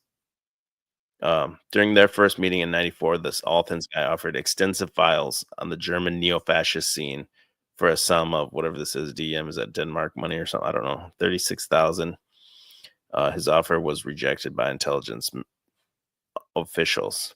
Ultimately, his defense failed, and he had an additional 3.5 years added to the sentence. He was a homosexual and married his Taiwanese boyfriend, left the neo-Nazi movement following his release, and disappeared altogether, later being reported as living under a new identity in Belgium. He subsequently gave his private papers from his neo-Nazi days to the International Institute of Social History in Amsterdam. In 2022 interview, he was living in Berlin and active in the gay scene. Althans said his journey away from the far right wasn't some sudden change. It was over time. I am a provocateur. I always have been. So that's what happened to not this guy here, but the young guy that was like tutoring under him to become his mouthpiece. Zundel's hope for the future decided the best place to start building his future would be in Munich. It was a symbolic choice. In the 1920s, Munich is where Hitler held his first mass rallies, where a once obscure politician slowly built the power base that would make him dictator. Fashionable in downtown Munich, Althans opened up shop. Zundel calls it his office. Next to the stormtrooper, a slogan proclaims, radical problems require radical solutions. I won't have a problem. They get rid of the Jews. I won't have a problem. What's up? We got Daniel Luna in the house. What's up, bro? Hey, what's going on, man? What do you think about this mainstream anti-Semitism recently? Well, so they said not too long ago, like Trump was saying, like if you go anti-Semitic, we'll put you in jail and we'll kill you. Didn't he say that not too long ago? I don't remember reading he said he'd kill you, but he's vehemently against it. Said, we won't go as far as the death penalty. He said that. Is that what he said? I mean, it's possible. I just don't remember reading it. For sure, I'm not lying. So I think they were like riling up anti-Semitism. Yeah, definitely riling it up. Oh yeah, so they can do the death penalty. And here's the Candace Owens won't like get killed. She'll just be chilling on a beach in Tel Aviv and shit. But Here's they the won't dude. kill. This They is the won't dude. kill the people who are riling it up, but they'll probably kill Right. us. You know? Listen to Yeah. listen to this, dude. This is the dude that Trump's got tapped for the head of the FCC. His name is Brendan Carr. Is that up on the screen? Yeah, it's up on the screen. Yeah, I don't know. I can't even see the screen. But I this got far guy away. says he's gonna be the chairman of the FCC. I think he's still got to get approved or whatever. But this is the guy Trump's putting. But this guy says this is a quote from the guy that's going to run the FCC. He says, "When anti-Semitism moves from the shameful fringe into the public square, it's not about Jews. It is never about Jews. It is about everyone else. It is about the surrounding society or the culture or the country. It is an early warning system, a sign that the society itself is breaking down." Wow. So if you figure out who's fucking up society, you're the problem with society. Wow. Yeah, wowie, dude. Yeah, that's fucked. But I mean, that's going to be the guy in charge of the FCC, so that's like the airwaves and everything. Well, like I said, I swear Trump I'll said look it up. I'll look it up. He, Trump said he wanted the death sentence for anti-Semitism. I swear he said that in the past like 3 years. Here, hold on. I can't remember whose channel I was watching. That they were replaying that. Oh shit, my phone slipped. Sorry. Now that y'all want to see my face. Yeah, here's a. It says Trump calls for destruction of anti-Semites. Hold on. There's other ones. Oh, dude,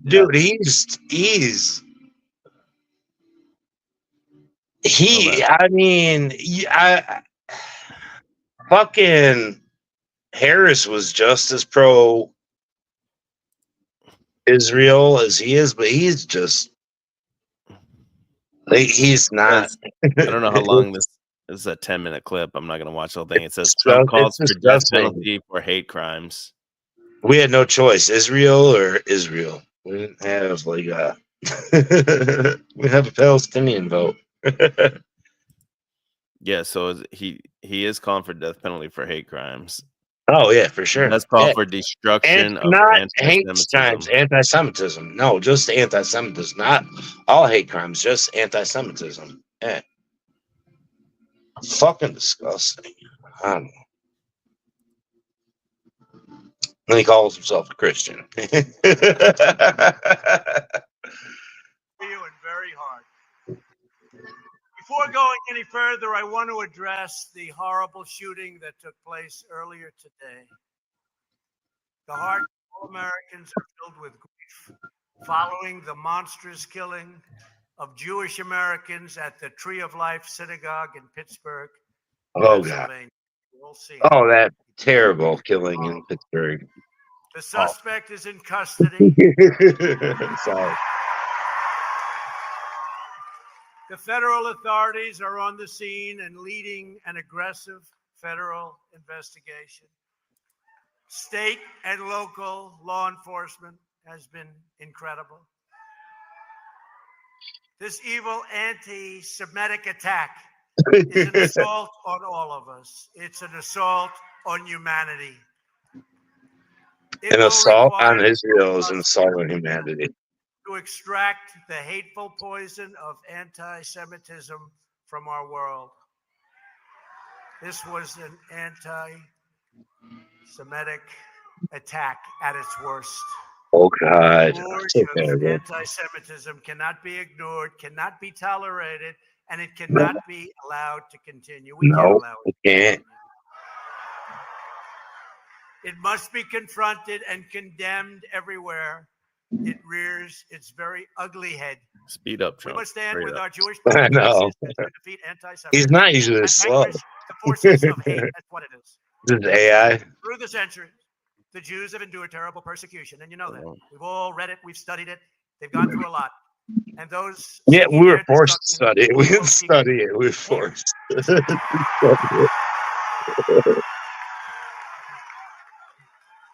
And when you have crimes like this, whether it's this one or another group, We have to bring back the death penalty. They have to. No, pay it's not that this the one or ultimate another price. group. They They have don't to pay care the about ultimate any other price. They group. can't do this. Yeah, They can't do this in our country. there you go. You get the death penalty. Yeah, For hate crimes. I didn't make that shit up. I don't make shit up, bro. Death penalty for hate crimes. So Yep. right after the stream, I'm gonna go missing. Let me say right now, I have no suicidal thoughts. I have no plans. Family. I have no plans of running away or anything.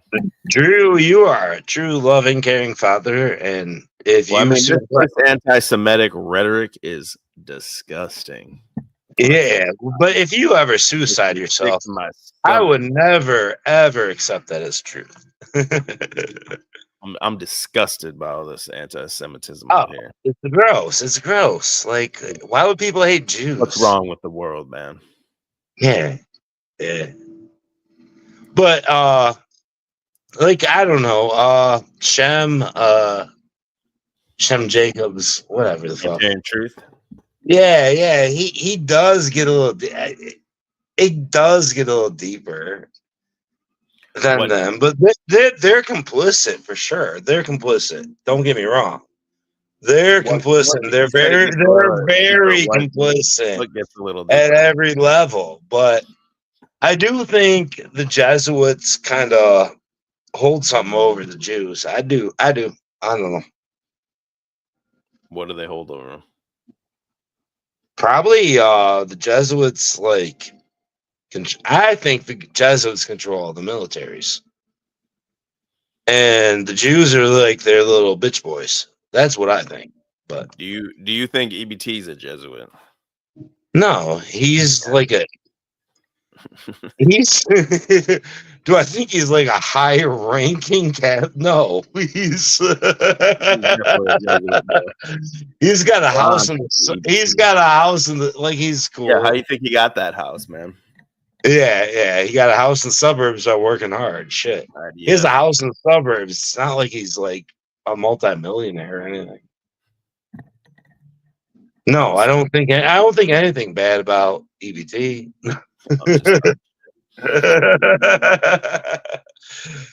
Yeah, no, I was Catholic for like fucking probably 20 years, yeah. He said Remrex says, aren't Jesuits supposed to be crypto Jews? No, you know what's funny? Oh shit. I was on that fucking fag ass. What's that fag ass donut? Yo, what up? It's your boy Donut. It's your boy Donut. And somebody said to him, oh dude. Ritual. No, it's so funny. Somebody said to him, like, you look like I can't even remember the fucking nigger's name, but the fucking lead singer of Cypress Hill. Like, you look like him. Be real.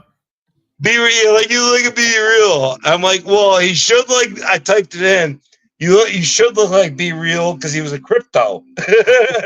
And my shit got denied. He's a Jew, right? He admits he's a Jew, right? But crypto was Be Real was a crypto. Like, we all knew that. Like, I knew this like 10 years ago. I knew Be Real is crypto. Donut admits he's a Jew. Oh, yeah, no, he admits he's a Jew, but he don't want to admit he's Yo, what up? Yo, what up? It's your boy Bagel. It's your boy Donut. With all your Illuminati news. We had so fucking gay. The Illuminati ritual on the Jake Paul fight. It was a ritual.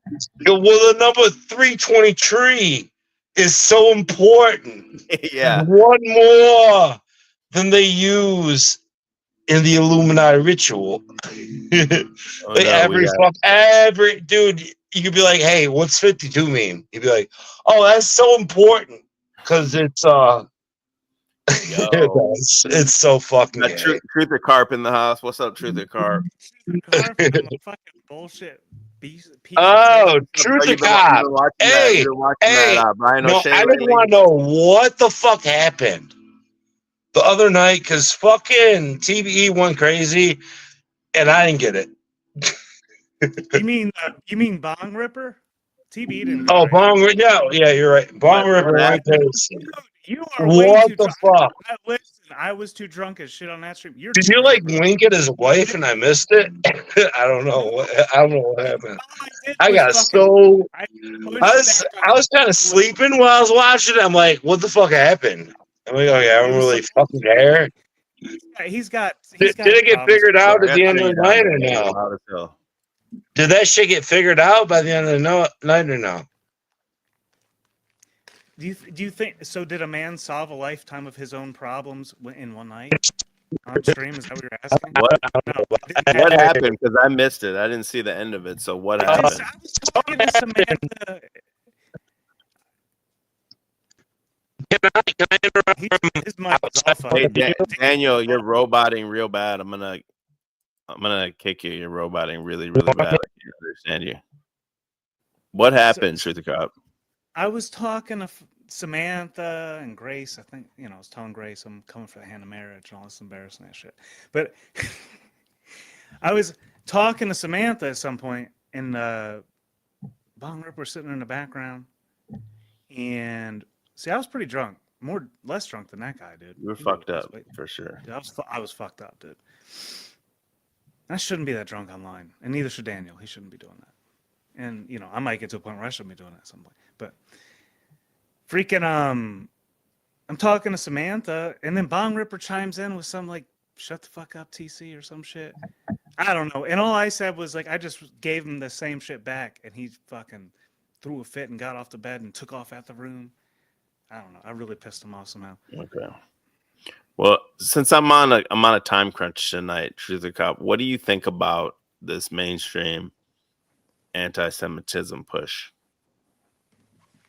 So, okay, I haven't caught that angle. I did see the whole McDonald's angle with the Burger King or the McDonald's thing, and then they're pushing Right, but McDonald's. have you seen like the Dan Bilzerian? He's out here like saying, it's the Jews basically, and all this. There's like very mainstream thing with Kanye. You saw Kanye obviously, and Nick Fuentes, the popularity of that, and all this.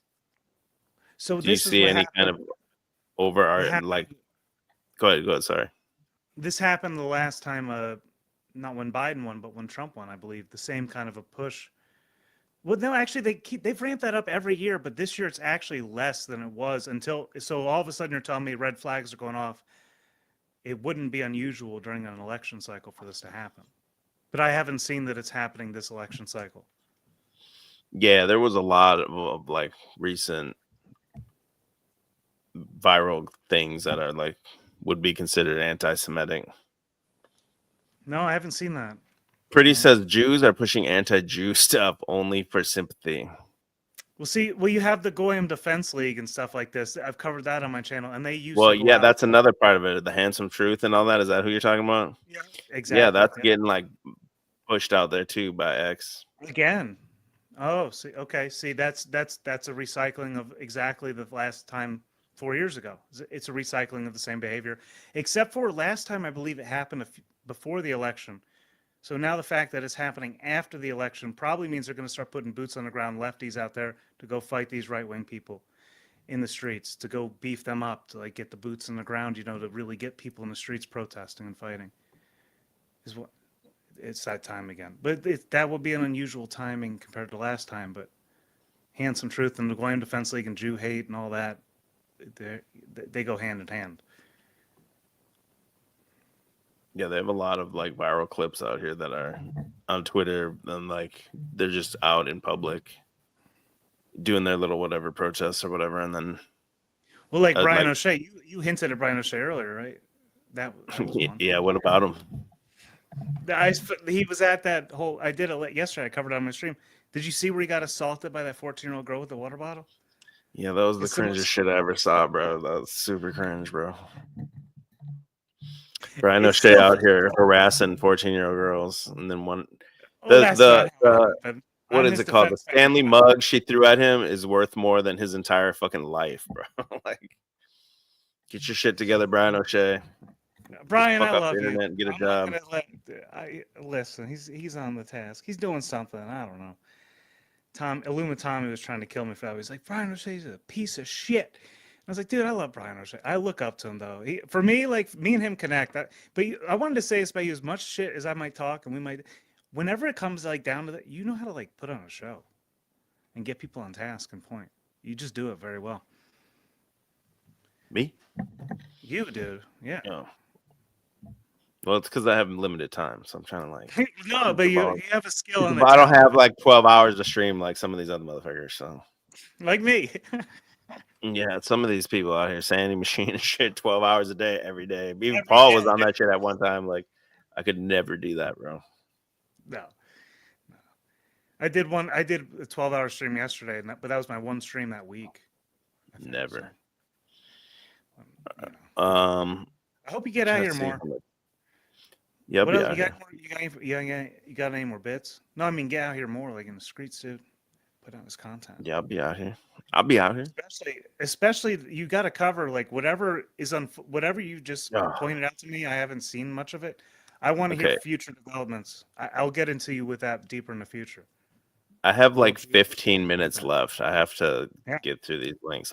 There's people backstage. Even I'm gonna kick everyone. I'm sorry, guys, because I have a lot of stuff I got to blast. We're gonna continue to cover what you just talked about. Handsome Truth on it. Let's get to it. Talk to you later. All right, peace out. Soul Reed's back here. Sorry, bro. I'm gonna kick you. No offense, Dan. No offense. I have a bunch of links to get through. I have 15 minutes. I want to get through these links. But anyway, let me finish this one here. Ernst Zundel basically just, you see what it's about. He's mailing out these pamphlets and inciting this stuff back at that time in the early 90s. Supply of literature. While he was out on bail fighting his court battles, Zundel had to watch what he said about the Holocaust in Canada. But that didn't stop him from exporting his material to Germany. Hundreds of packages, 3 mailings a week. Books that claimed the gas chambers were a hoax. Videos praising Adolf Hitler. Germania, a Zundel newsletter announcing his speaking tours. So basically it's the same thing, just recycled over and over. Doesn't mean it's not real or anything like that, but it constantly, like, it's almost like I've been looking at those crypto charts. Like you see where the crypto charts are and they try to break through and stuff. It's like this is trying to break through into the mainstream over and over and over again. And it can't quite break out. And right here, it's at another point again in time where it's like trying to desperately break out and reach the mainstream. Zundel stickers. And there was plenty of demand for the stuff within Germany's burgeoning Nazi movement. And another thing that's really fueling this thing here is I wanted to play. I just don't have the time to play it tonight. And I'm sure you guys have seen it or at least seen clips of it, is the Hitler speeches that have been translated by AI. And when you can hear what he's saying, it's probably not, you were taught this idea in school of who this guy was and what he was about. And then you hear what he says by your own life experience and everything. And it's like, when you hear it through the AI, and the AI doesn't even have the emotion. You can feel the emotion when you hear the German. You don't know what he's saying, but when the AI without even the emotion, you can really understand why there would be people behind him. And it's like the meme. That meme, it's like, and then one day for no reason at all, because of what we've seen for the past, I don't know when to me hyper woke started. I don't know the exact year, but it was when Desmond the Amazing, that transgender kid, was on Good Morning America, when it was just that in your face and blatant and pushed to you. And then it's like, and then one day for no reason at all, let me play a little bit more of this, and then I got to get to the next part I'm trying to get to. And I'll see how much time I have left after that. Hold on. By official estimates, there are at least 42,000 right-wing extremists in the country, including over 8,000 violent militants and organizers. And this is the same thing that Truth or Cop was just talking about. You see the Goyim Defense League out here on Twitter dressed just like that, doing the same things as these guys are doing back here. What was this? 30 years ago. Neo-Nazis, and 70% of them are under 30. Christian Vorsch of Hamburg is a young neo-Nazi leader who buys Zundel's material. Vorsch was once jailed for his Nazi activities. He's touted as one of the movement's most capable organizers. Why do you have to turn to Ernst Zundel and Canada to get this material? Why can't you just simply get it here, publish it here? Because of the legal situation in Germany. In Germany, it is forbidden, it is banned to say that there was no gassing, no mass murdering of 6 million of Jews. You can be imprisoned if you say so. If books aren't your fancy, how about Zundel videos? Here in Canada. They may not be MTV, but they're a hit with the neo-Nazi set. He has, I think, 30 or 40 different tapes, and I think he sends a lot of them to Germany. Like original YouTuber out here, like putting in the grind to put his message out, whether you believe it or not.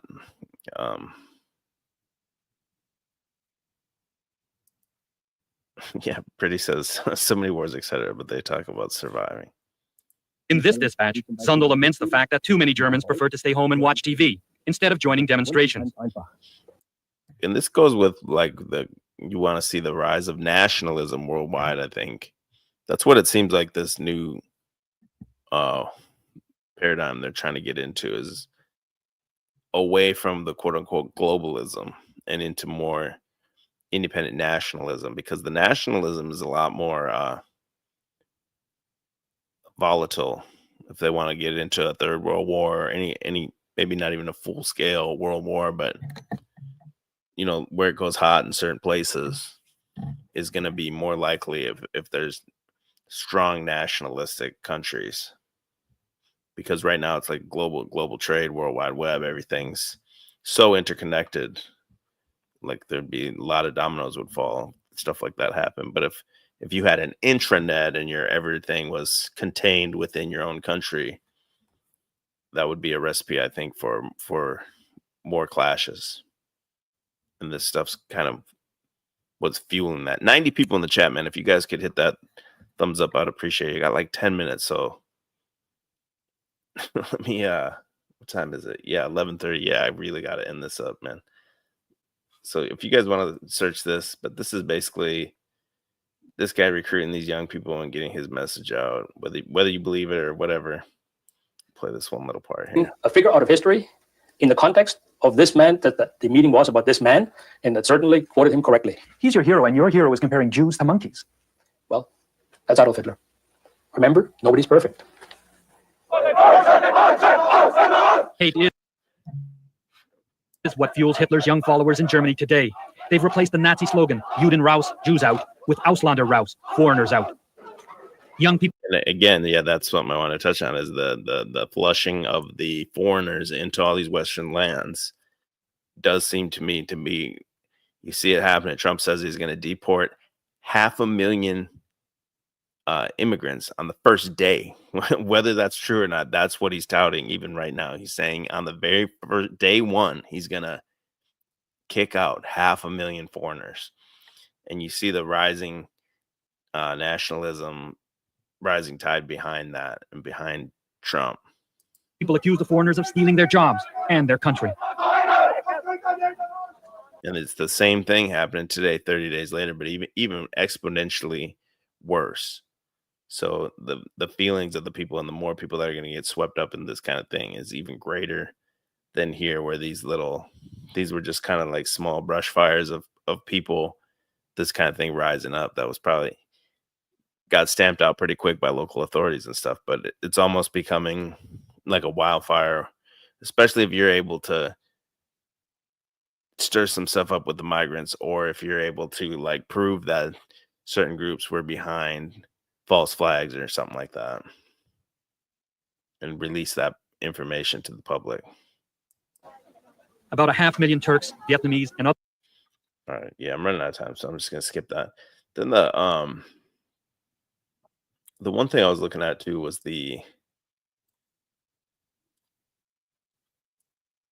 okay, Mate.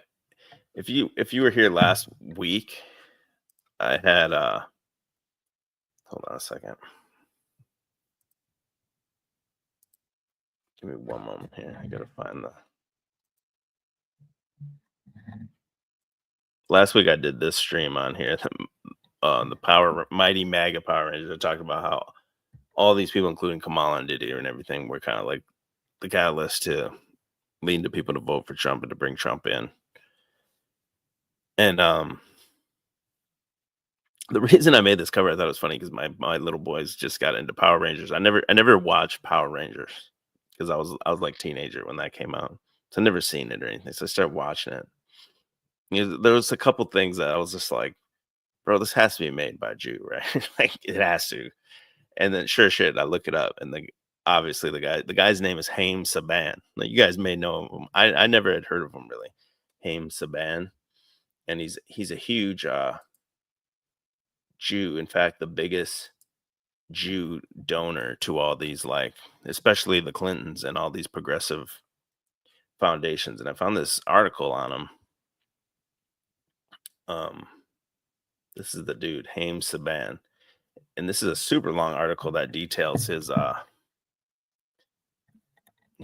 relationship with the Democrat Party, and along with all of his donations. And it's so long that I just put it in this thing called Claude.ai, and it just summarizes it for you so that I don't have to sit here and read this entire thing to you guys. But this guy, Haim Saban, I think I'm saying his name right. The points of the article is that he's a billionaire businessman, creator of Power Rangers, also of Inspector Gadget, and one of Hillary Clinton's most significant donors. And I think this article was written, the one I'm picking from here, at when Trump was running the first time, I believe. It says he has a close personal relationship with the Clintons spanning decades. He lets the Clintons come to his own private residences, stay at his private residences and everything when they always meet up when they're in local towns or whatever. And he personally invites them to his mansions throughout the world. He's been transparent about his primary political interest being Israel. So he gives a shit ton of money, and he says what it's for. He doesn't make any qualms about it. He says it's for, I'm giving you, the United States, money for Israel, for our relationship, and for you to put Israel first. Straight up says it. He built his fortune through entertainment, particularly with Power Rangers and Fox Family Channel. He owned the Fox Family Channel, sold that to Disney in I think it was mid 2010 or something like that, 2011. And he also owns Univision, the #1 Spanish channel. And then he uses Univision to, rail against Republicans and promote the Democrat ideas, and to tout these people to want to go and seek asylum in the United States because of Democrat De Gibbs. His total donations to Clinton-related causes, and this is, let me look on the article so I know what year exactly I'm talking about here. So many damn tabs open. This article was from 2016. So November 2016, probably right before or around the election, the first time that Trump got in. So at that point, he had given to the Clinton Foundation $15 million, the Clinton Global Initiative, $250,000, Priorities USA, I think that's some kind of Democrat super PAC, $10 million. The Hillary 16 campaign was $10,000. I think that's just his personal money. You have a cap you can give as a person. So I'm sure he maxed that out. And the 08 campaign, $13,000. Those numbers are pretty low. But then he's given to these super PACs that are buying the ads for Hillary and everything. So he maxes out at the personal. His Hillary Senate campaign, $33,000 to help get her to become the senator of New York. Hillary Victory Fund, over $1 million. Other significant donations, $7 million to rebuild the DNC headquarters, $13 million to Booking Institute Sabin Center, $40 million to Children's Hospital Los Angeles, where Hillary Clinton spoke, $10 million to the Friends of Israel Defense Forces. Total of Clinton-specific donations just listed in just this article, over $27 million. So this guy's, and his wife is one of the, she's like a, what do you call it? Like a ambassador for I think it's the UN or something. I'll have to go back to that article and look. It says the article emphasizes that Sabin has been one of the Clintons' most consistent and largest donors ever, with his contributions extending beyond direct campaign donations to include personal hospitality, business relationships, and strategic media support through Univision. And he even pushes back on the Clinton and just Democrat ideas in general, where he thinks they're not going hard enough on Trump on certain issues. he leans on these people because he's a huge donor. He'll say, you guys need to do this, even if they don't agree with him. And he was specifically against Obama for some reason. He loved the Democrats and hates Trump, but he wasn't on board 100% with Obama. And Obama was able to kind of bring him into the fold. And he was a moderate supporter of Obama, this guy. But one of the reasons that I was looking into this guy, and then when you look into what he says about Trump, the guy absolutely hates Trump. So we're told that Donald Trump is the biggest Israel glazer, right? Like, and unless it's just, this could just be a smokescreen or something, but this guy's like adamantly against Trump. I want to see what this one says here. I haven't seen this one yet. Oh, that one doesn't even play there.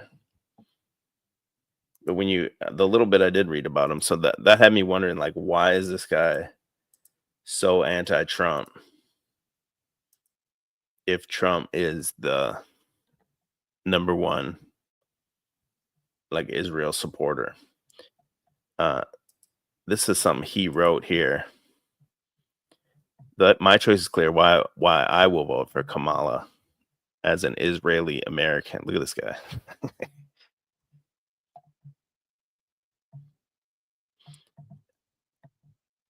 Whoops, what is going on? Sorry, I haven't switched the tab yet. Come on, bastard.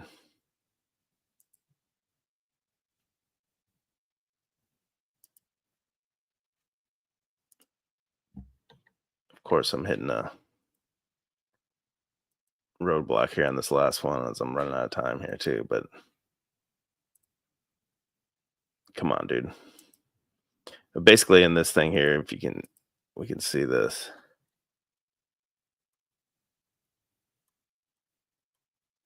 Oops, I'm still not in here. The bottom line is that at a time when Israel is increasingly isolated on the world stage, we need a robust and steady leader in the Oval Office. Unlike Trump, Harris has demonstrated lifelong commitment to American Jewish community in Israel. The choice for Jewish voters and all voters could not be more straightforward. He says Trump's treatment of allies across the board should give every American supporter of Israel a serious pause. As president, he abandoned our Kurdish allies in Syria, and he now threatens to walk away from NATO, America's most important alliance. He has belittled allies and most recently in the presidential debate, refused multiple times to voice support for Ukraine to win its war against Russia. Yeah, that's a big, like, Jewish proxy war. Trump wants that shit done. And that's what he says. I mean, whether he does or not, that's what he's out here saying. And this guy who's donating millions and millions and millions of dollars to these causes is against him. That's what I was looking into here, man. It says, as an Israeli American, I find the claim that if Kamala wins the election, Israel will be wiped off the map. Not just ridiculous, but insulting. Israel is a strong, proud, and independent nation that has fought for its existence. Trump does not understand that and views Israel as simply a weak vassal of the United States. Trump's behavior weakens America across the world, and a weaker America is bad for Israel. Anyone who thinks that Israel could be insulated from Trump's isolationist tendencies and mercurial nature is kidding themselves. So I don't know. Since I'm out of time, I'm going to leave it at that. That's what gave me pause to think that. Why is this guy who so only cares about Israel and Israel's relationship with the United States? And then we're told Trump is the one, and he seems to be, even, I'm not even denying it, but he's so pro-Israel, Trump. But I don't understand why these two guys are like not on the same page, because it seems like they want the same thing to me, unless it's just all for show. Keep on this. Truth God said, I got it. I have to work in like 4 hours. So I got to shut it down, unfortunately. But I appreciate everyone that was here. 88 people are here. I'll be back next week for more No Hate November. Next week, we're going to do The Age of Aquarius. So make sure you're here for that one. I appreciate everyone's time, and peace out.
Hey, Adam, credit sequence right there.